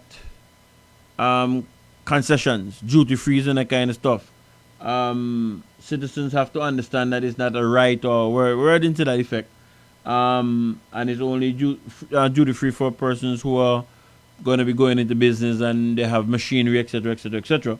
I played it so you heard it. When you think of that background and take into consideration that the government might believe that it is not collecting the money that it's supposed to collect, so the answer would probably be to increase the taxes. I have a problem with that. I personally have a problem with that. Right? Again, as I said, my duty is to bring this information to the public. I personally believe that is, well, from what I do. But the public will have to decide what it wants to do with the information that comes before them. Right? I don't know how many of us or how many of you out there follow what is happening now in terms of the news with what is happening between Israel and the Gaza Strip and Lebanon, etc., etc., etc. I'm not going to get into that too deep in terms of one thing or the next, but what I would want to say to our people, I think there's an African proverb that says, when the elephants and them fight, is the grass suffer. You know what I mean? When the elephants fight, is the grass suffer. And it is time that we understand that when things are not done right from a policy level, from a government level, I don't care who the government is. When things are not done right, it is the poor that suffers. Right? It is the poor who can't get medical services, reasonable medical services when they need it. The people who have money, they can afford to go to private care and private hospitals and that kind of stuff because they have the money. They're not going up Mount St. John and sitting down for 8 hours, for 5 hours. That's not happening. But it ties back to persons not being involved in what happened at the policy level. And that is why I think that is important. And to me, in the context of all that I would have said, and the possibility of taxes coming, and remember, I played it. I didn't want to say that Dave said it, so I played it. I played what the Prime Minister said in relation to this belief that we have as a people that we are entitled to duty-free concessions when you buy a car and this and that has got to change. In order for the government to provide the goods and services which all in our society rightfully expects, concessions will have to be strictly managed in 2023. So this routine expectation for concessions should come to an end immediately. And if you do get concessions, it will be on an exceptional basis unless it is for business purposes or perhaps for some large capital process or project in which we will give the concessions in order to reduce the variability risk associated with the project. When you look at what we have done with duty frees, any one of you in this committee who want to duty free, just come to the Prime Minister's office and get them. And that are not to do the re-election. Since we found the governance of this country in 2014, every day we have people come and they say, look, Gaston Brown, I want duty free. I'm going to say you're Antiguan. Well, sure, you can get them. One more time. The first half of this recording was coming out of the budget speech. As I said, I believe it was the wrap-up. This was in March. The second half was from 2 Fridays ago. So that would be on the 6th of October. Because it is the 14th, so that would be on the 6th of October. In order for the government to provide the goods and services which all in our society rightfully expects, concessions will have to be strictly managed in 2023. So this routine expectation for concessions should come to an end immediately. And if you do get concessions, it will be on an exceptional basis unless it is for business purposes or perhaps for some large capital process or project in which we will give the concessions in order to reduce the variability risk associated with the project. When you look at what we have done with duty frees, any one of you in this committee who want to duty free, just come to the Prime Minister's office and get them. And that are not to do the re-election. Since we found the governance of this country in 2014, every day we have people come and they say, look, Gaston Brown, I want duty free. I'm going to say you're Antiguan. Well, sure, you can get them. 9:41 p.m. Going to take a quick break. You're listening to ZDK 97.1. Stay tuned.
Something hanging over you. Sooner or later, this straightest road gon' reveal a bend. Sooner or later, everything that's come to an end. Sooner or later, sooner or later, sooner or later. Alright.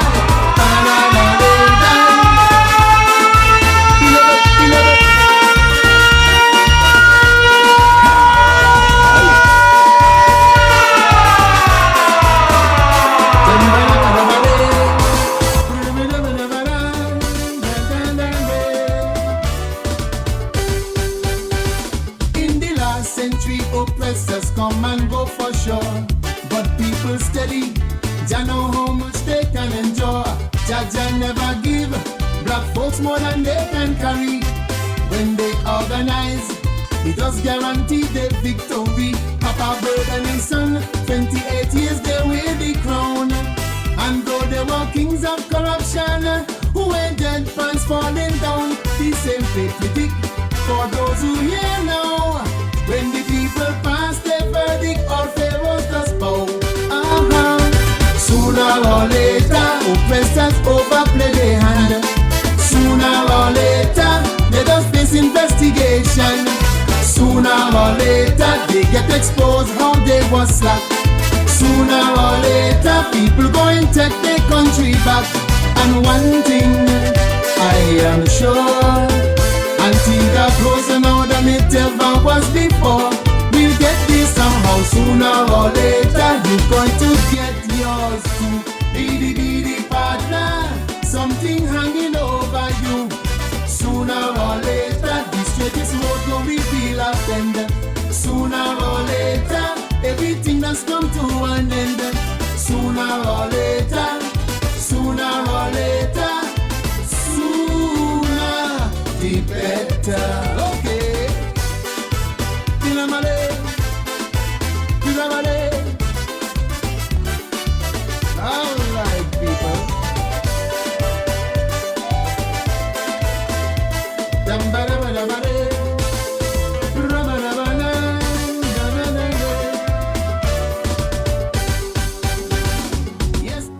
From a little cottage in number 3 Casada Gardens hails Rags to Rugs.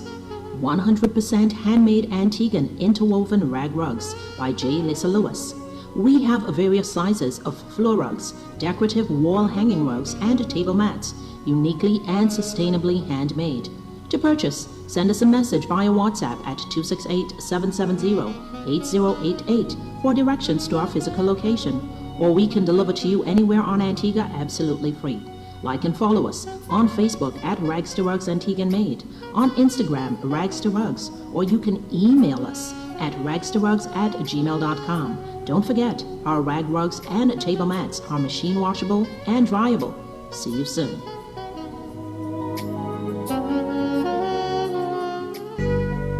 Elaine and Dad's Joseph Consultancy. We consult on labor relation matters, insurance, business matters, and politics. P.O. Box 2287, Francis Lane, Yorks Village, St. John's, Antigua Barbuda. Our email address, it's elaineanddadsjoseph@gmail.com. Telephone numbers 776-0200 or 464-4201. Contact us. We are here for you.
Today, not thinking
Welcome back to Real Talk right here in ZDK Liberty Radio 97.1. Hey, the time in studio. Hey, 10 minutes before the 10 p.m. hour.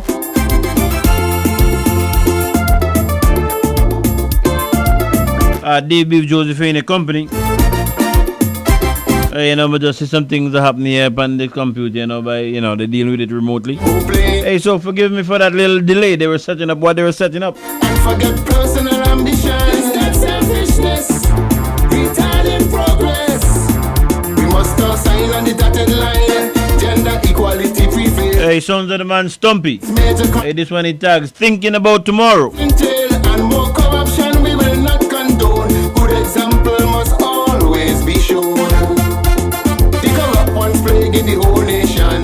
They thieving today, not thinking about tomorrow. The rich getting more, the poor man staying poor. Thinking about today, not thinking about tomorrow. Every cent they embezzle, eager to fill up their car. Leave treasury in a pickle, no money to pay for worker. All they do is take, suck out the marrow. They're thinking today, they're not thinking tomorrow.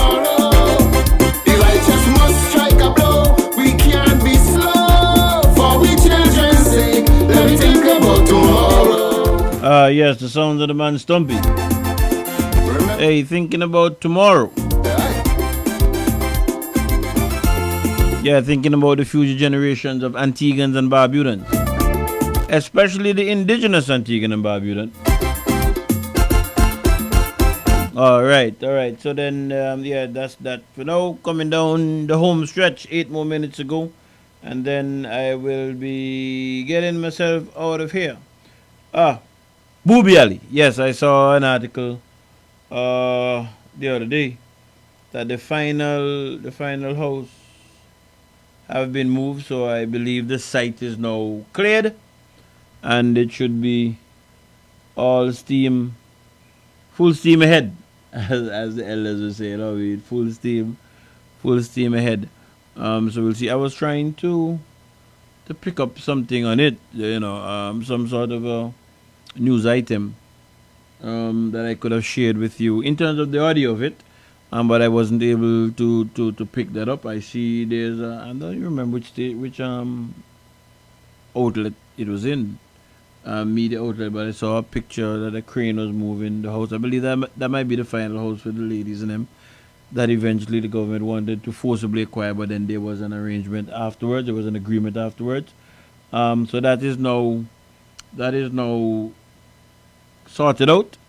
It's moving ahead with the reconstruction of Booby Ali, and let me go on record and say that I think that is a good thing. I think that the reconstruction of Booby Ali is a good thing.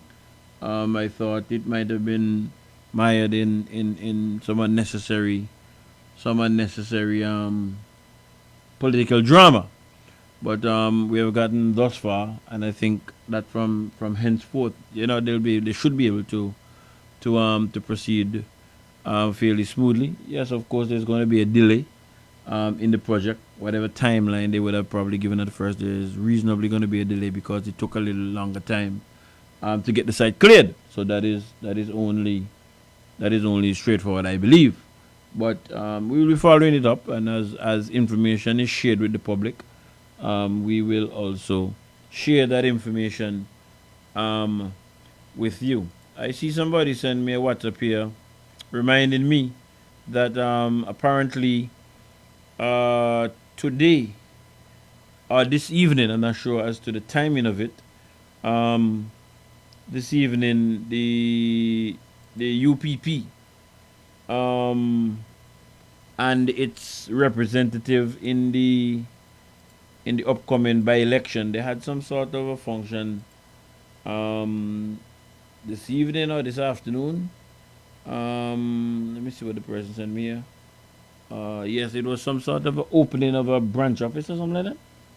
From what they're saying, it seems to have occurred in the Johnson Point area. Okay, all right. So that is what was happening today for the UPP And tomorrow,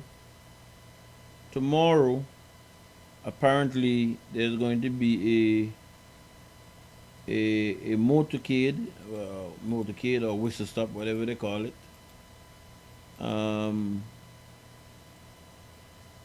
Tomorrow in the same constituency. So the UPP seemingly is on its quest of activities, the different activities they're having to recapture the seat in the upcoming by-election. So today they had an opening, and tomorrow they'll be having a motorcade or whistlecade followed by look as if they're going to be having a concert also at the end of it, and this will be in the Bowlands area, it looks like, from what I'm seeing here.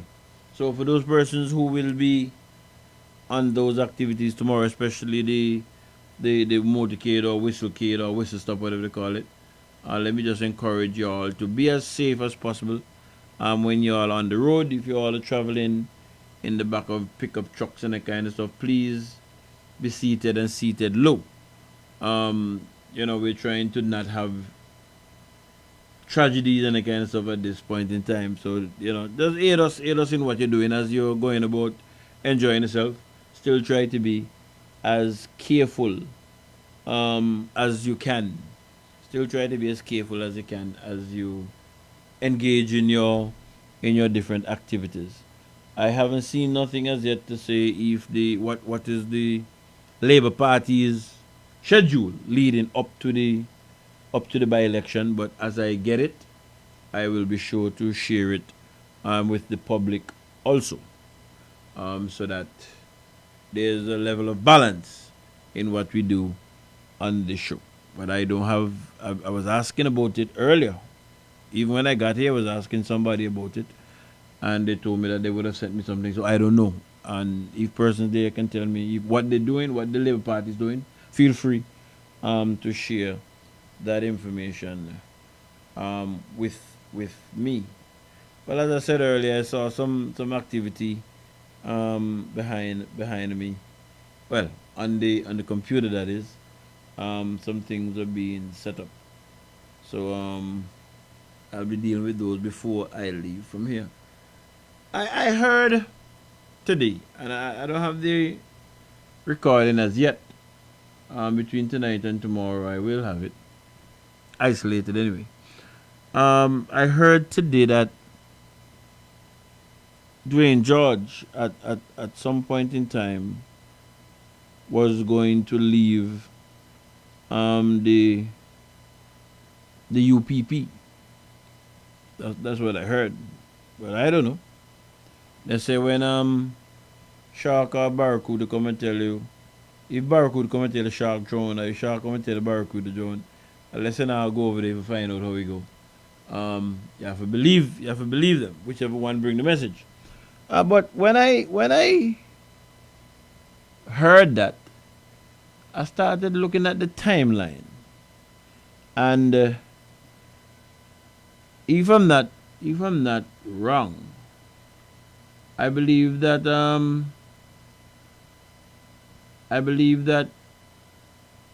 Senator Samantha Marshall was replaced as the candidate sometime in July of this year. So then you would have August, September just done, now into October. So we're at about a month.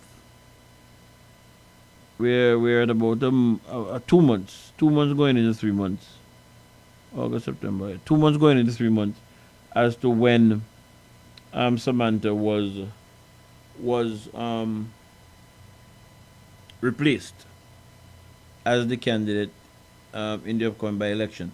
Now, when I played this recording, I believe last week, I did not. It was only then I was learning that the gentleman, when he made these statements.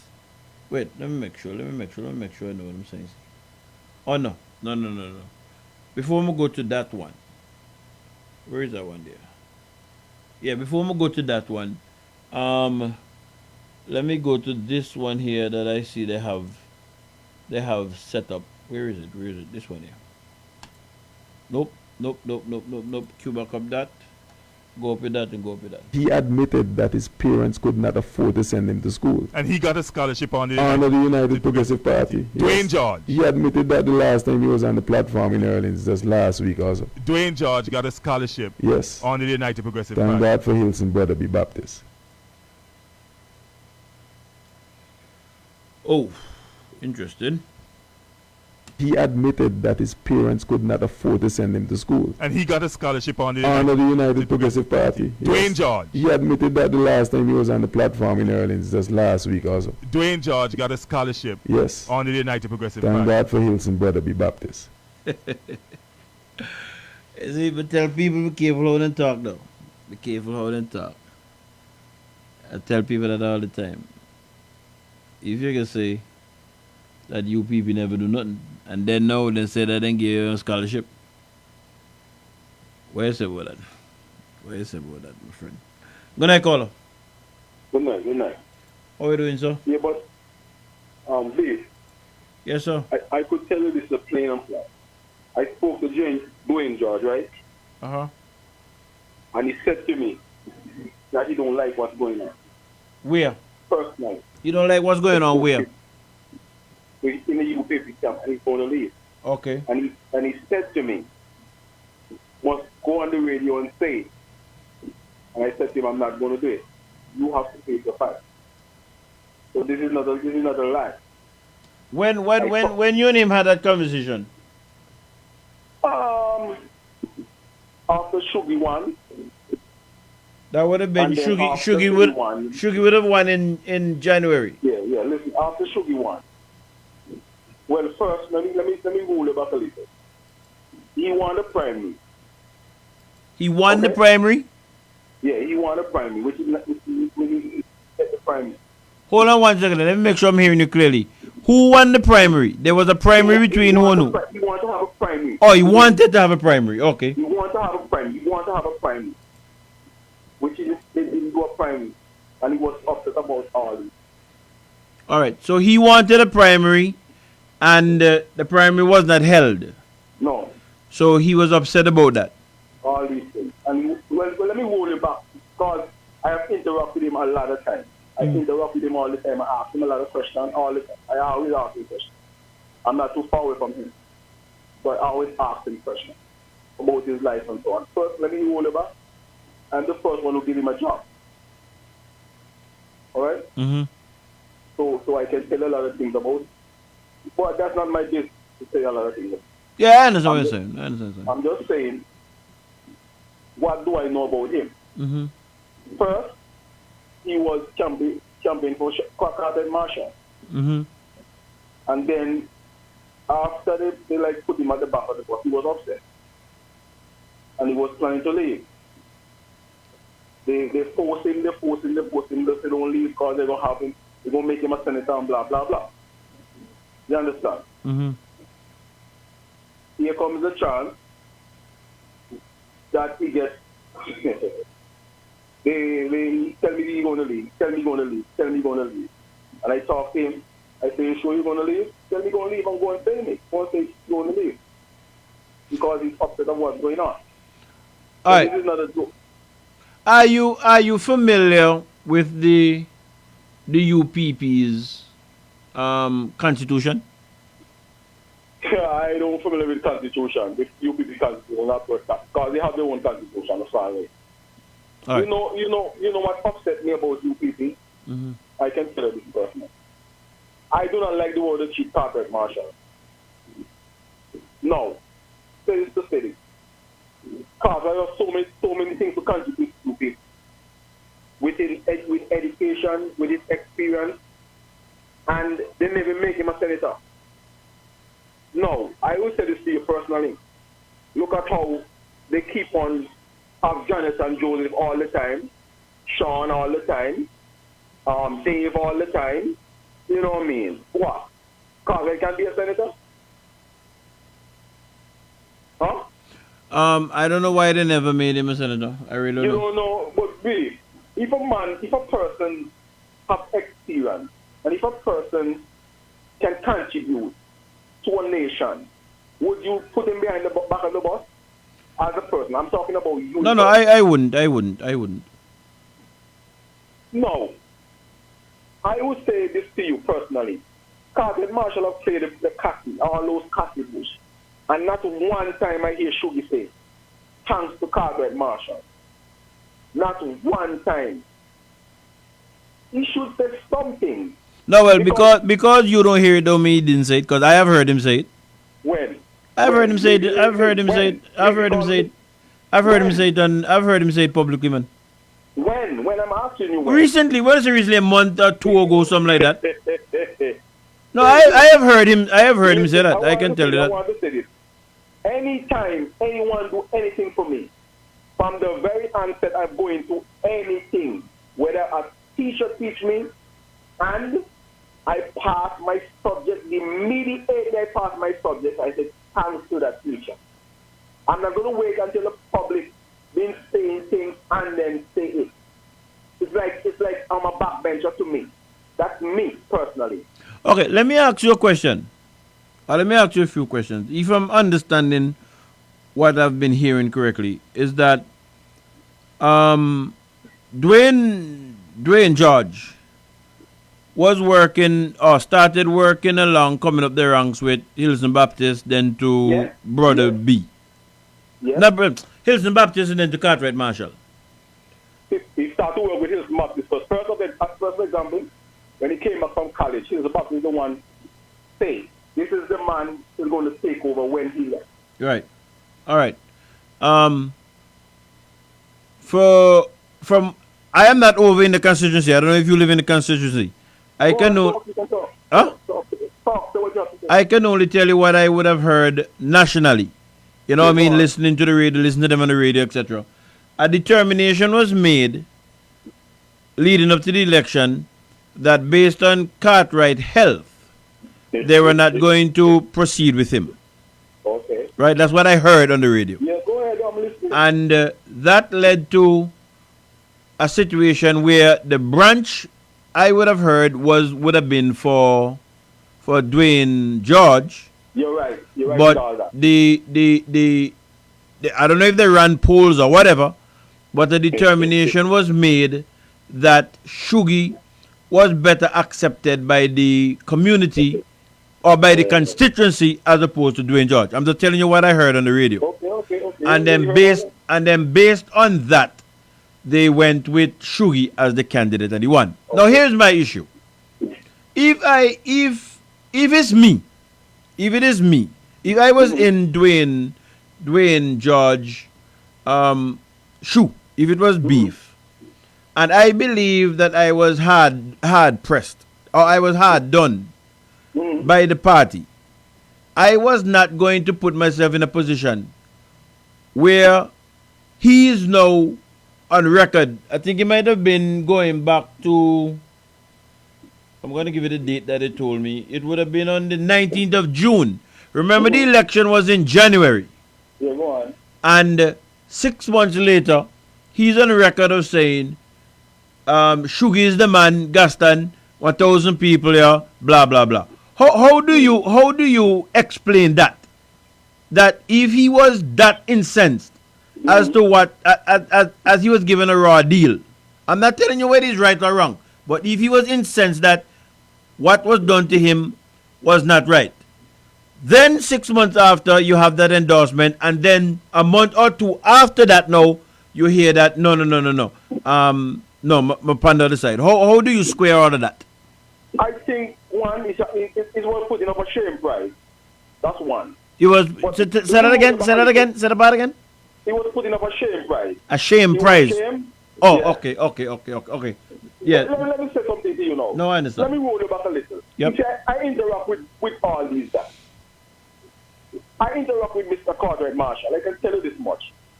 The very first time they say he was sick, right? I went by his home. And when I went there, me and one of his family went there. When I went there, this man coming out to me, shake my hand. Actually, he was in his basement, coming out and shake my hand and ask me if everything is all right. I'm telling him, I'm all right. And I was talking to him. So I said to myself, how can a man can be so sick and coming out to me, talking to me? I was looking forward to see he's in the bed, and I have to go into the bed and talk to him. But you interacting with him. You never put it to him. How many people say so sick, but me looking? Oh, okay. All right. I have an English tongue in my mouth, no boy. Okay. No, well, you not tell me no, so me have to ask you. I have an English tongue in my mouth. No, well, not tell me, so that's why I'm asking you. Yeah, but so I said I went with one of his family. No, I heard, I'm just asking you. If you one thing, for me job, I ask questions. Yeah, so I tell myself, how would I say you so sick? And you come with a shit, man, and talking to me like that. So, at the same time, I talked to Dwayne George. Mm-hmm. And Dwayne George said, everybody have a little sugar and little pressure. The world. Don't fool yourself with these things. All what the person has to do when you have anything is change your diet. And you want to find some of the insulin and blah, blah, blah. That's what Dwayne George was saying to you. No, I talked to him. I was talking to him. Who you talking? Who's he you're talking to? Dwayne George or Cartwright Marshall? I was talking to Cartwright. Okay. So Cartwright was the one who was telling you that it's a matter of changing his diet and the kind of stuff. So I am saying that to him. Oh, you're saying that to him. Okay. And what was his response to you? Well, he said, well, you're right and whatnot. Okay, fine. So he Cartwright Marshall, you're saying based on your discussion, he felt he could have still gone through as the candidate. What do you mean? Okay, all right. But Beef, the man was forceful to go forward. I say he's not sick. The man is saying that he's not sick. Okay, so up to when he was replaced, eventually, what was Cartwright's position? Well, he's I would say the same much. He's a person who can take things. I don't know. I think he's a person who can catch things to his grave. Oh, so he took. So you're basically saying that he took one for the team. Huh? You're basically saying that Cartwright took one for the team. No. Hear me ask you. No. Me not talk about you. Me not talk about you. Hear what I'm saying to you. I asked you when it was said that Cartwright was sick and that's the reason why they couldn't go with him. You would have had a discussion with him in relation to his health and blah blah blah. And it sounds as if you're saying that Cartwright was not of the opinion that he had to be changed, but he have not said anything. He take what he can take. He even say he can take to the grave. So I'm asking you if that equates to Cartwright taking one for the team. I would say take one for the team, but up to this point, he don't come out and say nothing. Right. So then you're saying he's taking one for the team. Me personally, right? Mm. He's not doing so well right now, and I think he should take it on. Some people can take things to the grave now. But deep within in your head, or in your soul, or in your body, you are feeling something. Because I think personally, Samantha would never win that election. When that Cartwright, that's my view. You're talking about the general election. Yeah. Okay. Whether Cartwright, whether Shuggy, whether Dwayne, any one of them, they would have won the election. That's my view, okay? Mm-hmm. And that's not another person. I, as a person, I would say this to you much. I would have met him run because he already created as a bush, and you say he's not well, let him go down in history that he can earn something in life. That's me. I'm not talking for the other person. I am talking for me. Let him go down in history that he becomes a minister in the government and he go to speak in the parliament. That's me.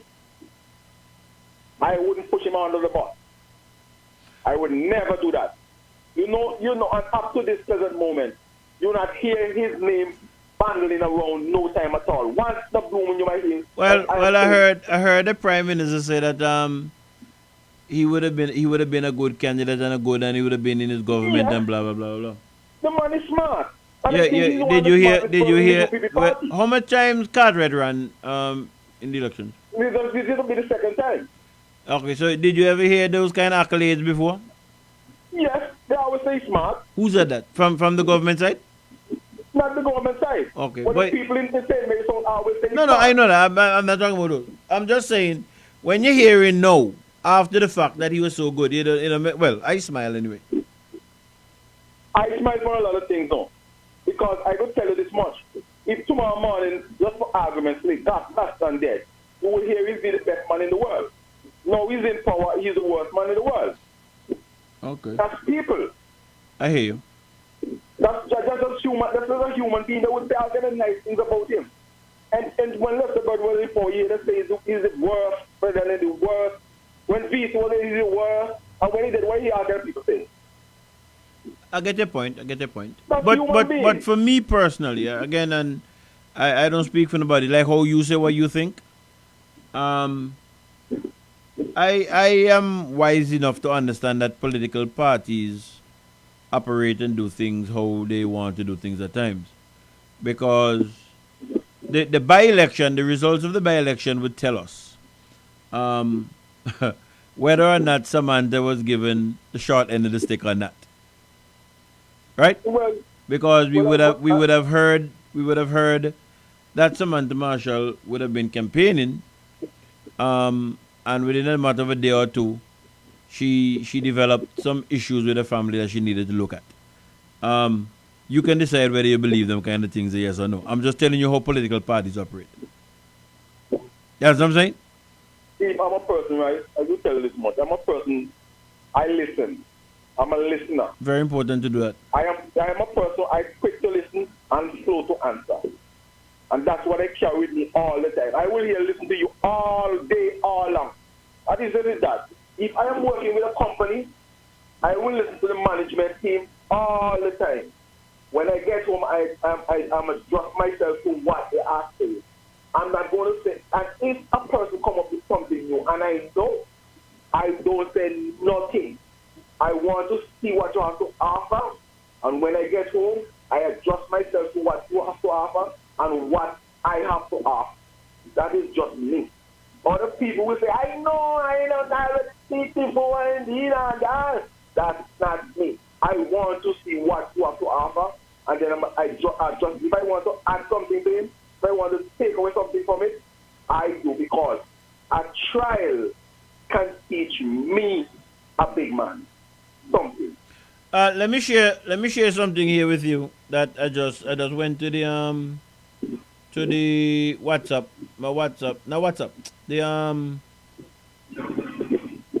the Facebook page, sorry. They did a poll in Commodore time. It was in June. He chaired the town hall meeting. Okay, well, they gave me another date there. Let me ask you a question. Where is it? There's somebody is saying nobody in ALP, or the person is asking, nobody in ALP clear Cassie Bush and Dwayne George got parachuted in and bypass all of the labor rights. What would your reaction to that be? I don't know nobody, because someone is the only one interested to run, as far as I know. I cannot talk what I don't know. I hear somebody talking about some son for popcorn, but I don't remember the name of the person. You see, even one thing about me, I remember the girl that fell down in ALP time. Fell down? In somewhere around in Picture Hill, man. Oh, when they had the motorcade or whatever it was. It is one thing about it. I can give you his. It's Tony Goodwin. I hear the name. No, he's the I think that there was a gentleman that used to go be around ACLM. I asked him to run one. And the ticket is for Hilton back. That's one thing about it. I asked the young man there to run, he said he's not ready. Alright? Mm-hmm. You see, one thing about me, when I talk, right, I like to ask. Okay, hold on here. So let me ask you a question. So, to the best of your knowledge, it was Samantha Marshall or nobody at all, as far as Labour is concerned. There was nobody else in the wings. Well, I asked him. Who's the him? Who's the him you asked? Dwayne George? Who's the him they asked? The same guy. Junie? Via. No, Via. Who's Via? The same guy they're talking about, Via. Who's Via? That's Popcorn on Via. Oh, okay. Some Aaron is the same person? Via, the same guy. Via, his name is Via. Okay, but Via and Aaron is the same person? Yeah. Oh, okay, all right. I asked him this question. Via, are you ready to run for an ALP ticket? He said, you don't ready as yet. Okay. I asked him that question personally. And if I can ask him tomorrow and ask him... And No, there's no, if you ask him, there's no reason for me to believe you're not I telling can the see truth. tomorrow and ask him if I never asked him that question. So then basically, to the best of your knowledge, after Samantha Marshall, there would have been nobody in the wings I am looking at him. Him I who? was looking at him. No, but if you say Personally. in a ready, but I'm not going to dwell nothing on that. The guy Aaron. If you say in a ready for it, but I'm just saying there would be nobody else that. So this person here who is saying that Dwayne George, or they believe that Dwayne George was parachuted in. That's not something that's reasonable to say. Then that's what you're telling me based on what you know. I wouldn't say something reasonable because I asked him the question and he said, you don't. No. May move on from the guy Aaron. I hear you say they ask Aaron and he's saying already. Me go agree with you. Me not no reason for dispute what you're saying. I understand that. But what I'm asking you would have had Samantha Marshall. Samantha Marshall would have won 2 times, yeah? Yeah. She went back now in 2023 and she lost. Right? Mm-hmm. So what I'm asking you, I don't know what the branch was like, who's in the branch, who's Bob, I don't know. But what I'm asking you, if the guy Aaron said he's not interested, right? There would have been nobody else from a labor standpoint to succeed who would have showed interest to succeed Samantha Marshall. That's what I'm asking you.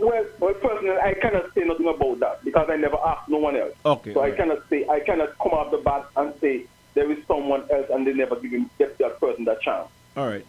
I cannot talk for that, but I know I asked that guy. All right. So in your asking a question of Dwayne, every time I say Dwayne Manil, I say Dwayne Wade because of basketball. I follow basketball, you know. Dwayne George. In your questioning of Dwayne George and your conversating with him, have you ever asked him how he squares 2 months before indicating that the Labour Party is the worst thing, and then 2 months after he's on the Labour Party ticket? Well, have you asked him about that? Personally, as a man, I kind of little puzzled. No, but I haven't asked him. I kind of little puzzled. But I haven't asked him. No, the question I'm asking you, you haven't asked him. Listen me, Bruce. Listen me, D. I do not ask him that question. Okay, all right, got you. I got you. I am kind of little puzzled, but what are you puzzled about? When you say he's going to leave, anybody can leave if they not agree with nothing. I don't see nothing wrong with that. When you say he's going to leave, I kind of tell myself one day, my mind just hit me. I was telling you, like, I never tell me that he's going to go with ALP. But mine just hit me. I wonder if ALP if you want to go. That's what hit me in my mind.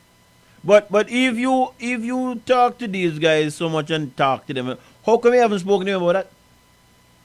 He just tell me that he's going to leave. No, me not talk about that now. Me move on from that. And he said to me, go on the radio and tell him I'm going to leave. But why make he couldn't go and tell him himself?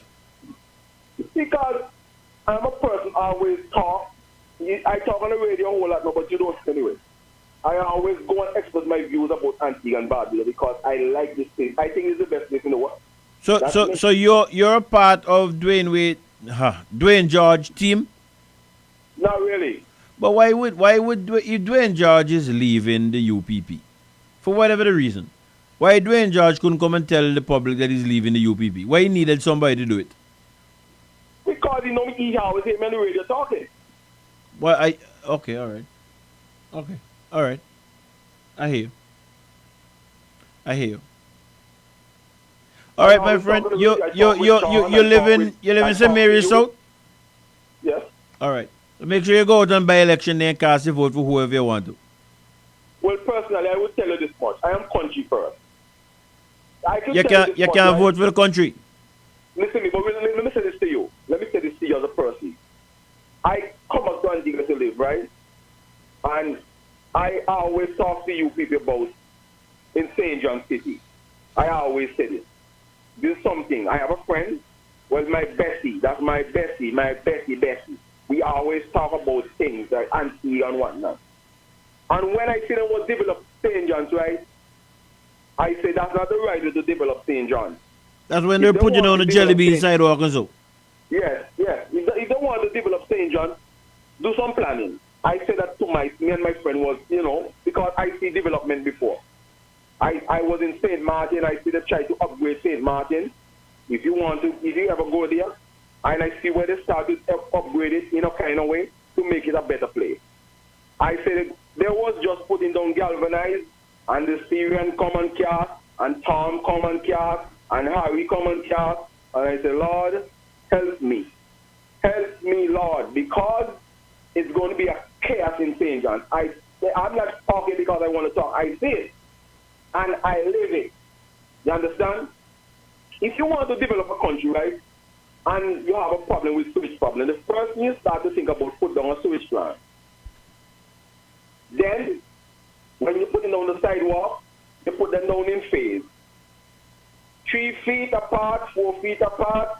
So, in other words, if you want to rise them up, you can always rise them up. You build them with a lid. And if you want to rise them up, you can, when you have a blockage, you rise them up, see where the water blocks, and you release them. You release the water. You understand? This is what you do. You just don't do things willy-willy, and then at the end of the day, any one of them waste me, tax for me, taxpayers' money I talk about. Whether if they have wasted in something I talk about. Like the road in St. Mary South is a bullshit road. Which one the road? St. Mary South. Just come down, you see what's happening. On the main road coming through, you mean coming on by the school and so? With all them water on the road and all them crap. You understand? You mean roads that are just recently done, you're referring to? Yes, that's what I'm talking about. Oh, okay, all right. The person who's doing the road, I wouldn't pay him a cent. That's me. Until they fix the problem. Because there's a lot of problem in Jennings, especially in Jennings and Ebenezer. All right, my friend, I have to go now. All right, good night. Nice talking to you, man. Right. And remember, when you go to vote, you can't vote for country. You vote for one of the person up on the ballot. Me might go vote. Me encourage you to go and vote. All right, you good night. You have a good night. Take care, man. Hey, all right, that was a good little exchange here. But you know something, Dave?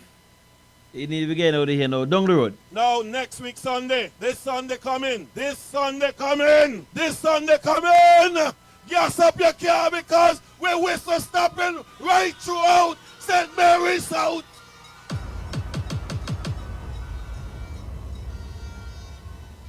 And we don't have a buying on gas on nobody because you people independent. We're independent. We buy our own gas.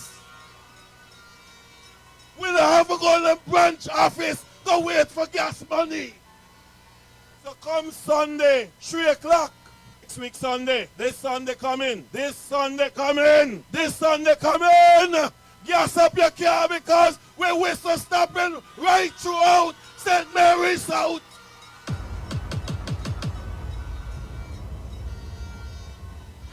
And we don't have a buying on gas on nobody because you people independent. We're independent. We buy our own gas. We don't have to go to the branch office to wait for gas money. So come Sunday, 3 o'clock. 3 o'clock Sunday, we gather in at Jennings football field. Jennings football field. And we're going to whistle stop throughout the whole of St. Mary South. And we're going to end up back at Bowlands playing field for a grand concert.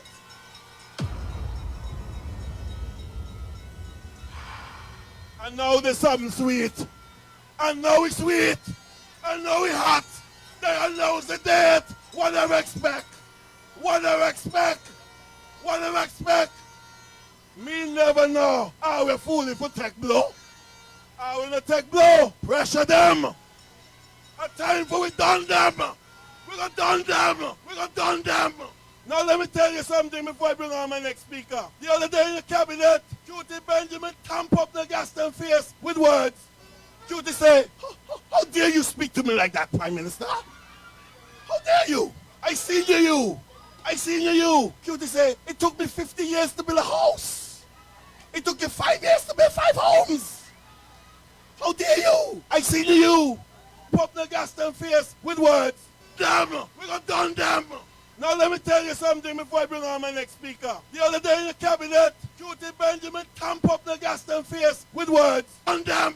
Now let me tell you something before I bring on my next speaker. The other day in the cabinet, Cutie Benjamin tamp up the gas them face with words. Cutie say, how dare you speak to me like that, Prime Minister? How dare you? I seen you. I seen you. Cutie say, it took me 50 years to build a house. It took you 5 years to build 5 homes. How dare you? I seen you. And if I can't sign duty free, nobody signs duty free. I'm not more corrupt than anybody else. I'm not corrupt. When Cutie done with he put Chet for act. And then Cutie say, how dare you? I am the deputy prime minister. If I can't act, then the government will fall. The government will fall. So when Serpent talk about no confidence motion, when Sugar win and he going to swear in, we are going to move that motion of no confidence in Gaston Brown. Let's home there, go on. What the hell did that? Sorry. Oh, Lord. My apologies for that. My apologies for that. I didn't realize all them things there that them people have set up, yeah. Well, I didn't kind of drama. Dwayne George. As them Brown just call something tomorrow, so I can just done this. So I see 100,000 people, yeah. Nobody can bang this, yeah. 1,000 people done here already. So I understand what take place. So, call them right now, because the People's Choice, January 18, was Kelvin Sugar Simon. We really think the People's Choice will change in less than 6 months. Come on. People's Choice of Kelvin Sugar Simon once more. Kelvin all the way. Mr. Simon all the way. As you could see, when I look around me, you see nobody from Tonga. Everybody are from South. Everybody are from South. Everybody are from South.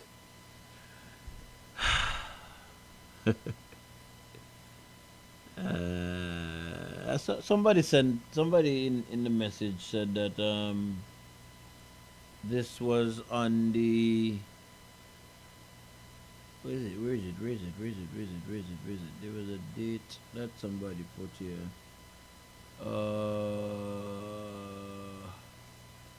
I think they said June. I think the person said June. I'm just trying to see if I could pick it up.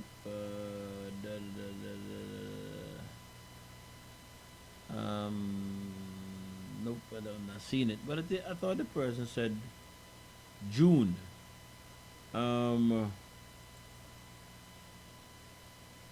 Yes, the person said June, and the date that I had was the 19th of June, July, August, September, 3 months. 3 months after. Dwayne George. As them Brown just call something tomorrow, so I can just done this. So I see 100,000 people, yeah. Nobody can bang this, yeah. 1,000 people done here already. So I understand what take place. So, call them right now, because the People's Choice, January 18, was Kelvin Sugar Simon. We really think the People's Choice will change in less than 6 months. Come on. People's Choice of Kelvin Sugar Simon once more. Kelvin all the way. Mr. Simon all the way. As you could see, when I look around me, you see nobody from Tonga. Everybody are from South. Everybody are from South. Everybody are from South. As we say, people first. We're not talking about enriching ourselves in Parliament. We're talking about poverty alleviation. We're talking about a better today, tomorrow for everybody. So hence the reason we choose our panelists and of course Kelvin Sugar Simon to represent St. Mary's. So as we say, people first. We're not talking about enriching ourselves in Parliament. We're talking about poverty alleviation. We're talking about a better today, tomorrow for everybody else. Hence the reason we choose our panelists and of course Kelvin Sugar Simon to represent St. Mary's. So boy, and I'm told that this was said in the same meeting on the 19th of June. When it is somebody, the person that called me earlier asked you about them something. What he meant by one of the questions I asked Dwayne George when he talked to the caller who called. What he meant by when he said this is not about self enrichment. Can I find out what he meant about that now? As we say, people first. We're not talking about enriching ourselves in Parliament. We're talking about poverty alleviation. Because I believe when you're saying we're not talking about self-enrichment, blah, blah, blah. If you was chairing this meeting in June, I believe you was talking about the UPP. So, the reverse of that would apply to the opposite party on the next side of the spectrum, I would believe. But I mean, no, so that's what more I ever ask you. So you can sort it out for us, my friend.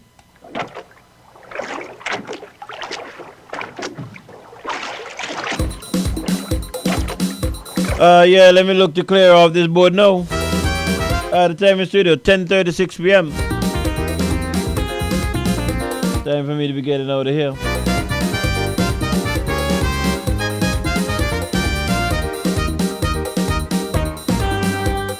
Oh yeah, somebody saying here that Herbie from York died. Yes, somebody told me that tonight. Let me just say condolences to his family.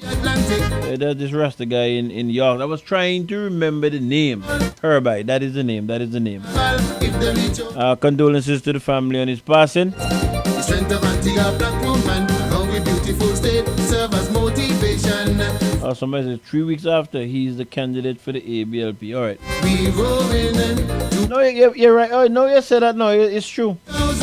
Because somebody told me it was in July, right? And this meeting was the 19th of June. You're right. You're right. Facebook contributor. We rolling to paradise. We cannot wait to be back home in what that be. Patronella, friends and family waiting to welcome we. We rolling to paradise.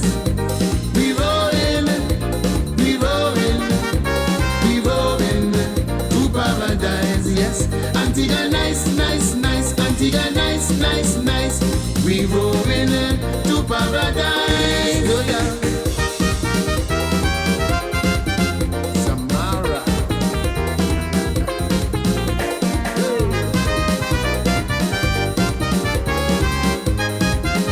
Yes.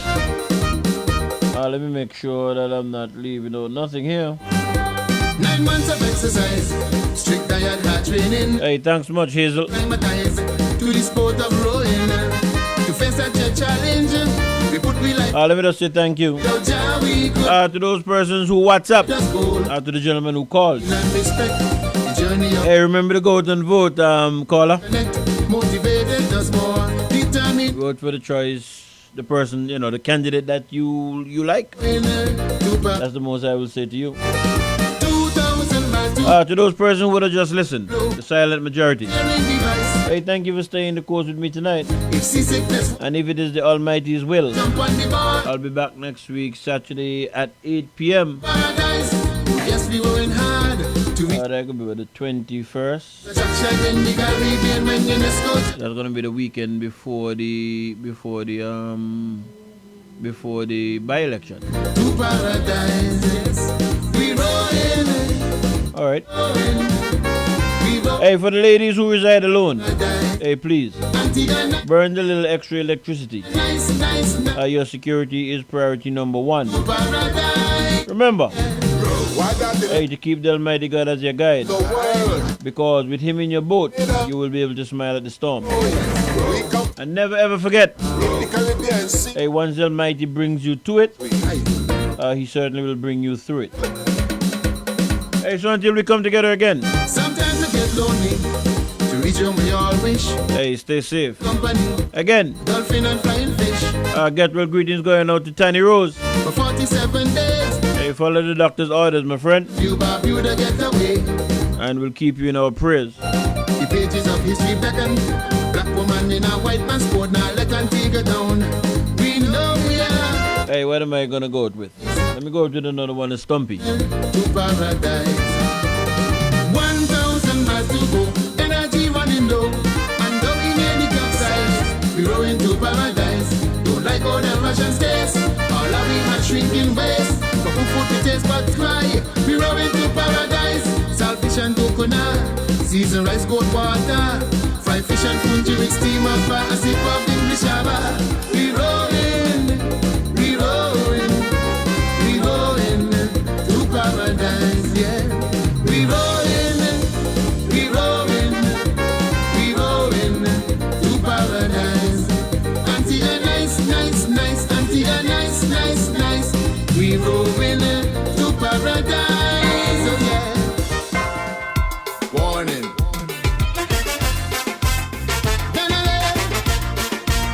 Vegan lady.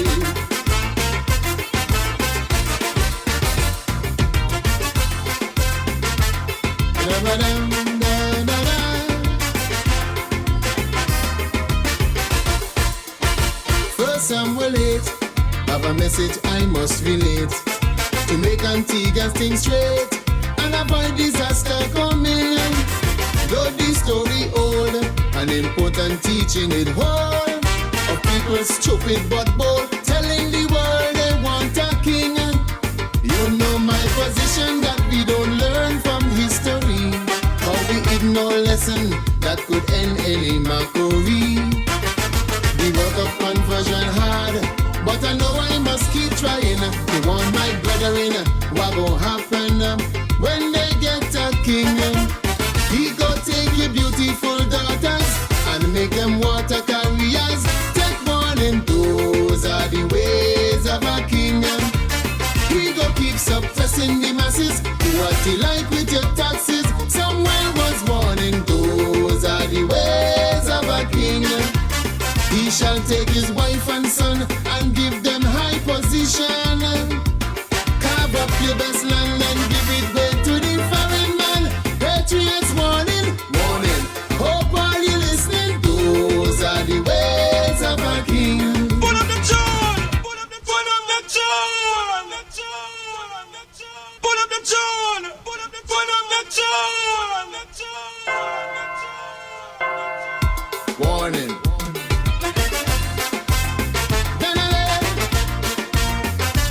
Lady.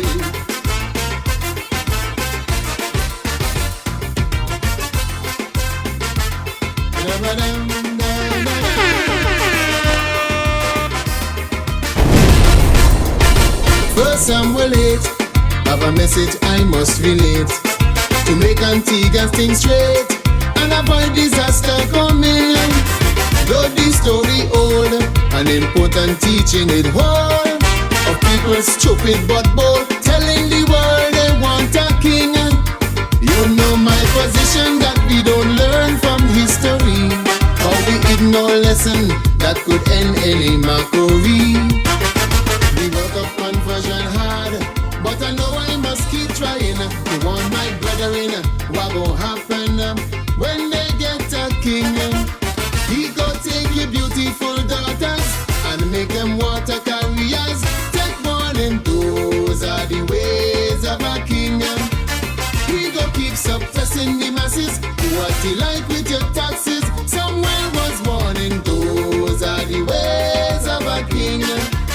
He shall take his wife and son and give them high position. Carve up your best land and give it way to the foreign man. Patriots warning, warning. Hope all you listening. Those are the ways of a king.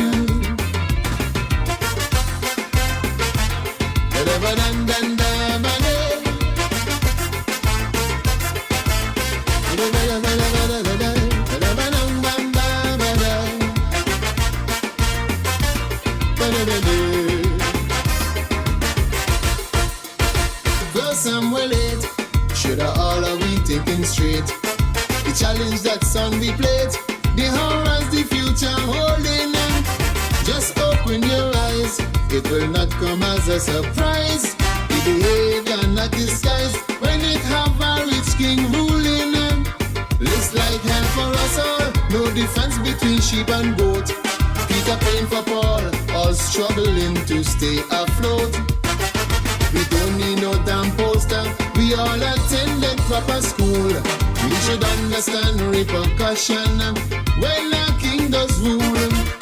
He go take your young and strong manhood, make them into you as a wood. Take warning, those are the ways of a king. He go take who control his business and appoint them to high service. Someone was born in those are the ways of a king. He rewards those who live to live, though their fingers have adhesive. Control you tribes and unleash war and sister tribes. Babylon's warning, warning. I hope you're noticing those are the ways of a king. Oh yeah.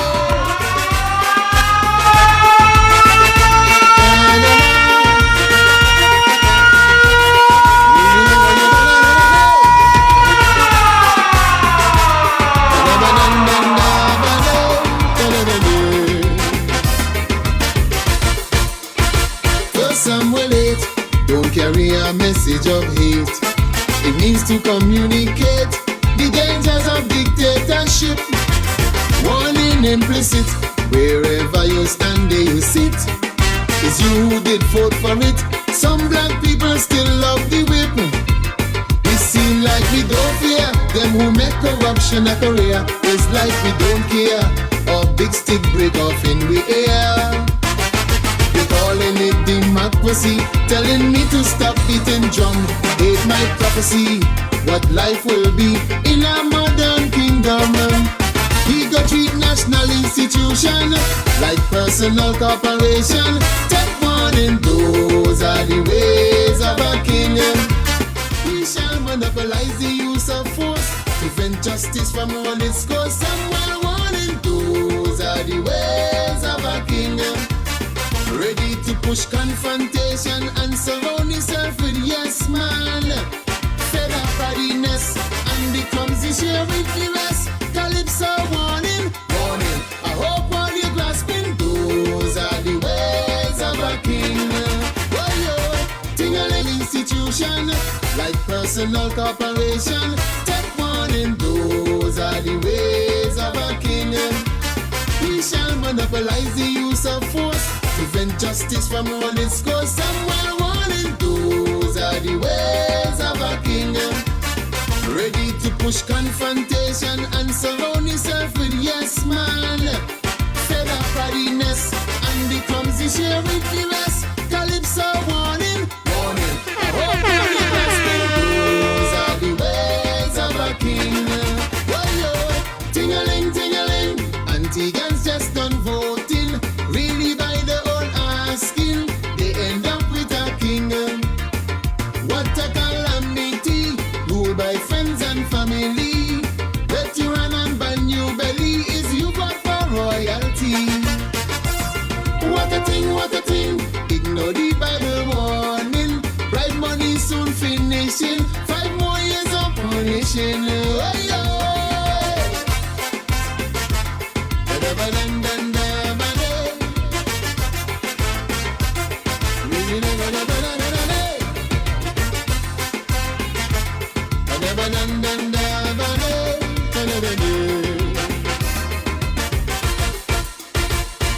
Studios located in the capital city of St. John's, Antigua in the Caribbean Sea. Okay, stop that! And our transmitter located at the highest point, Bobby Peak in the parish of St. Mary. This is ZDK Liberty Radio International, 97.1 FM, the People's Radio Station.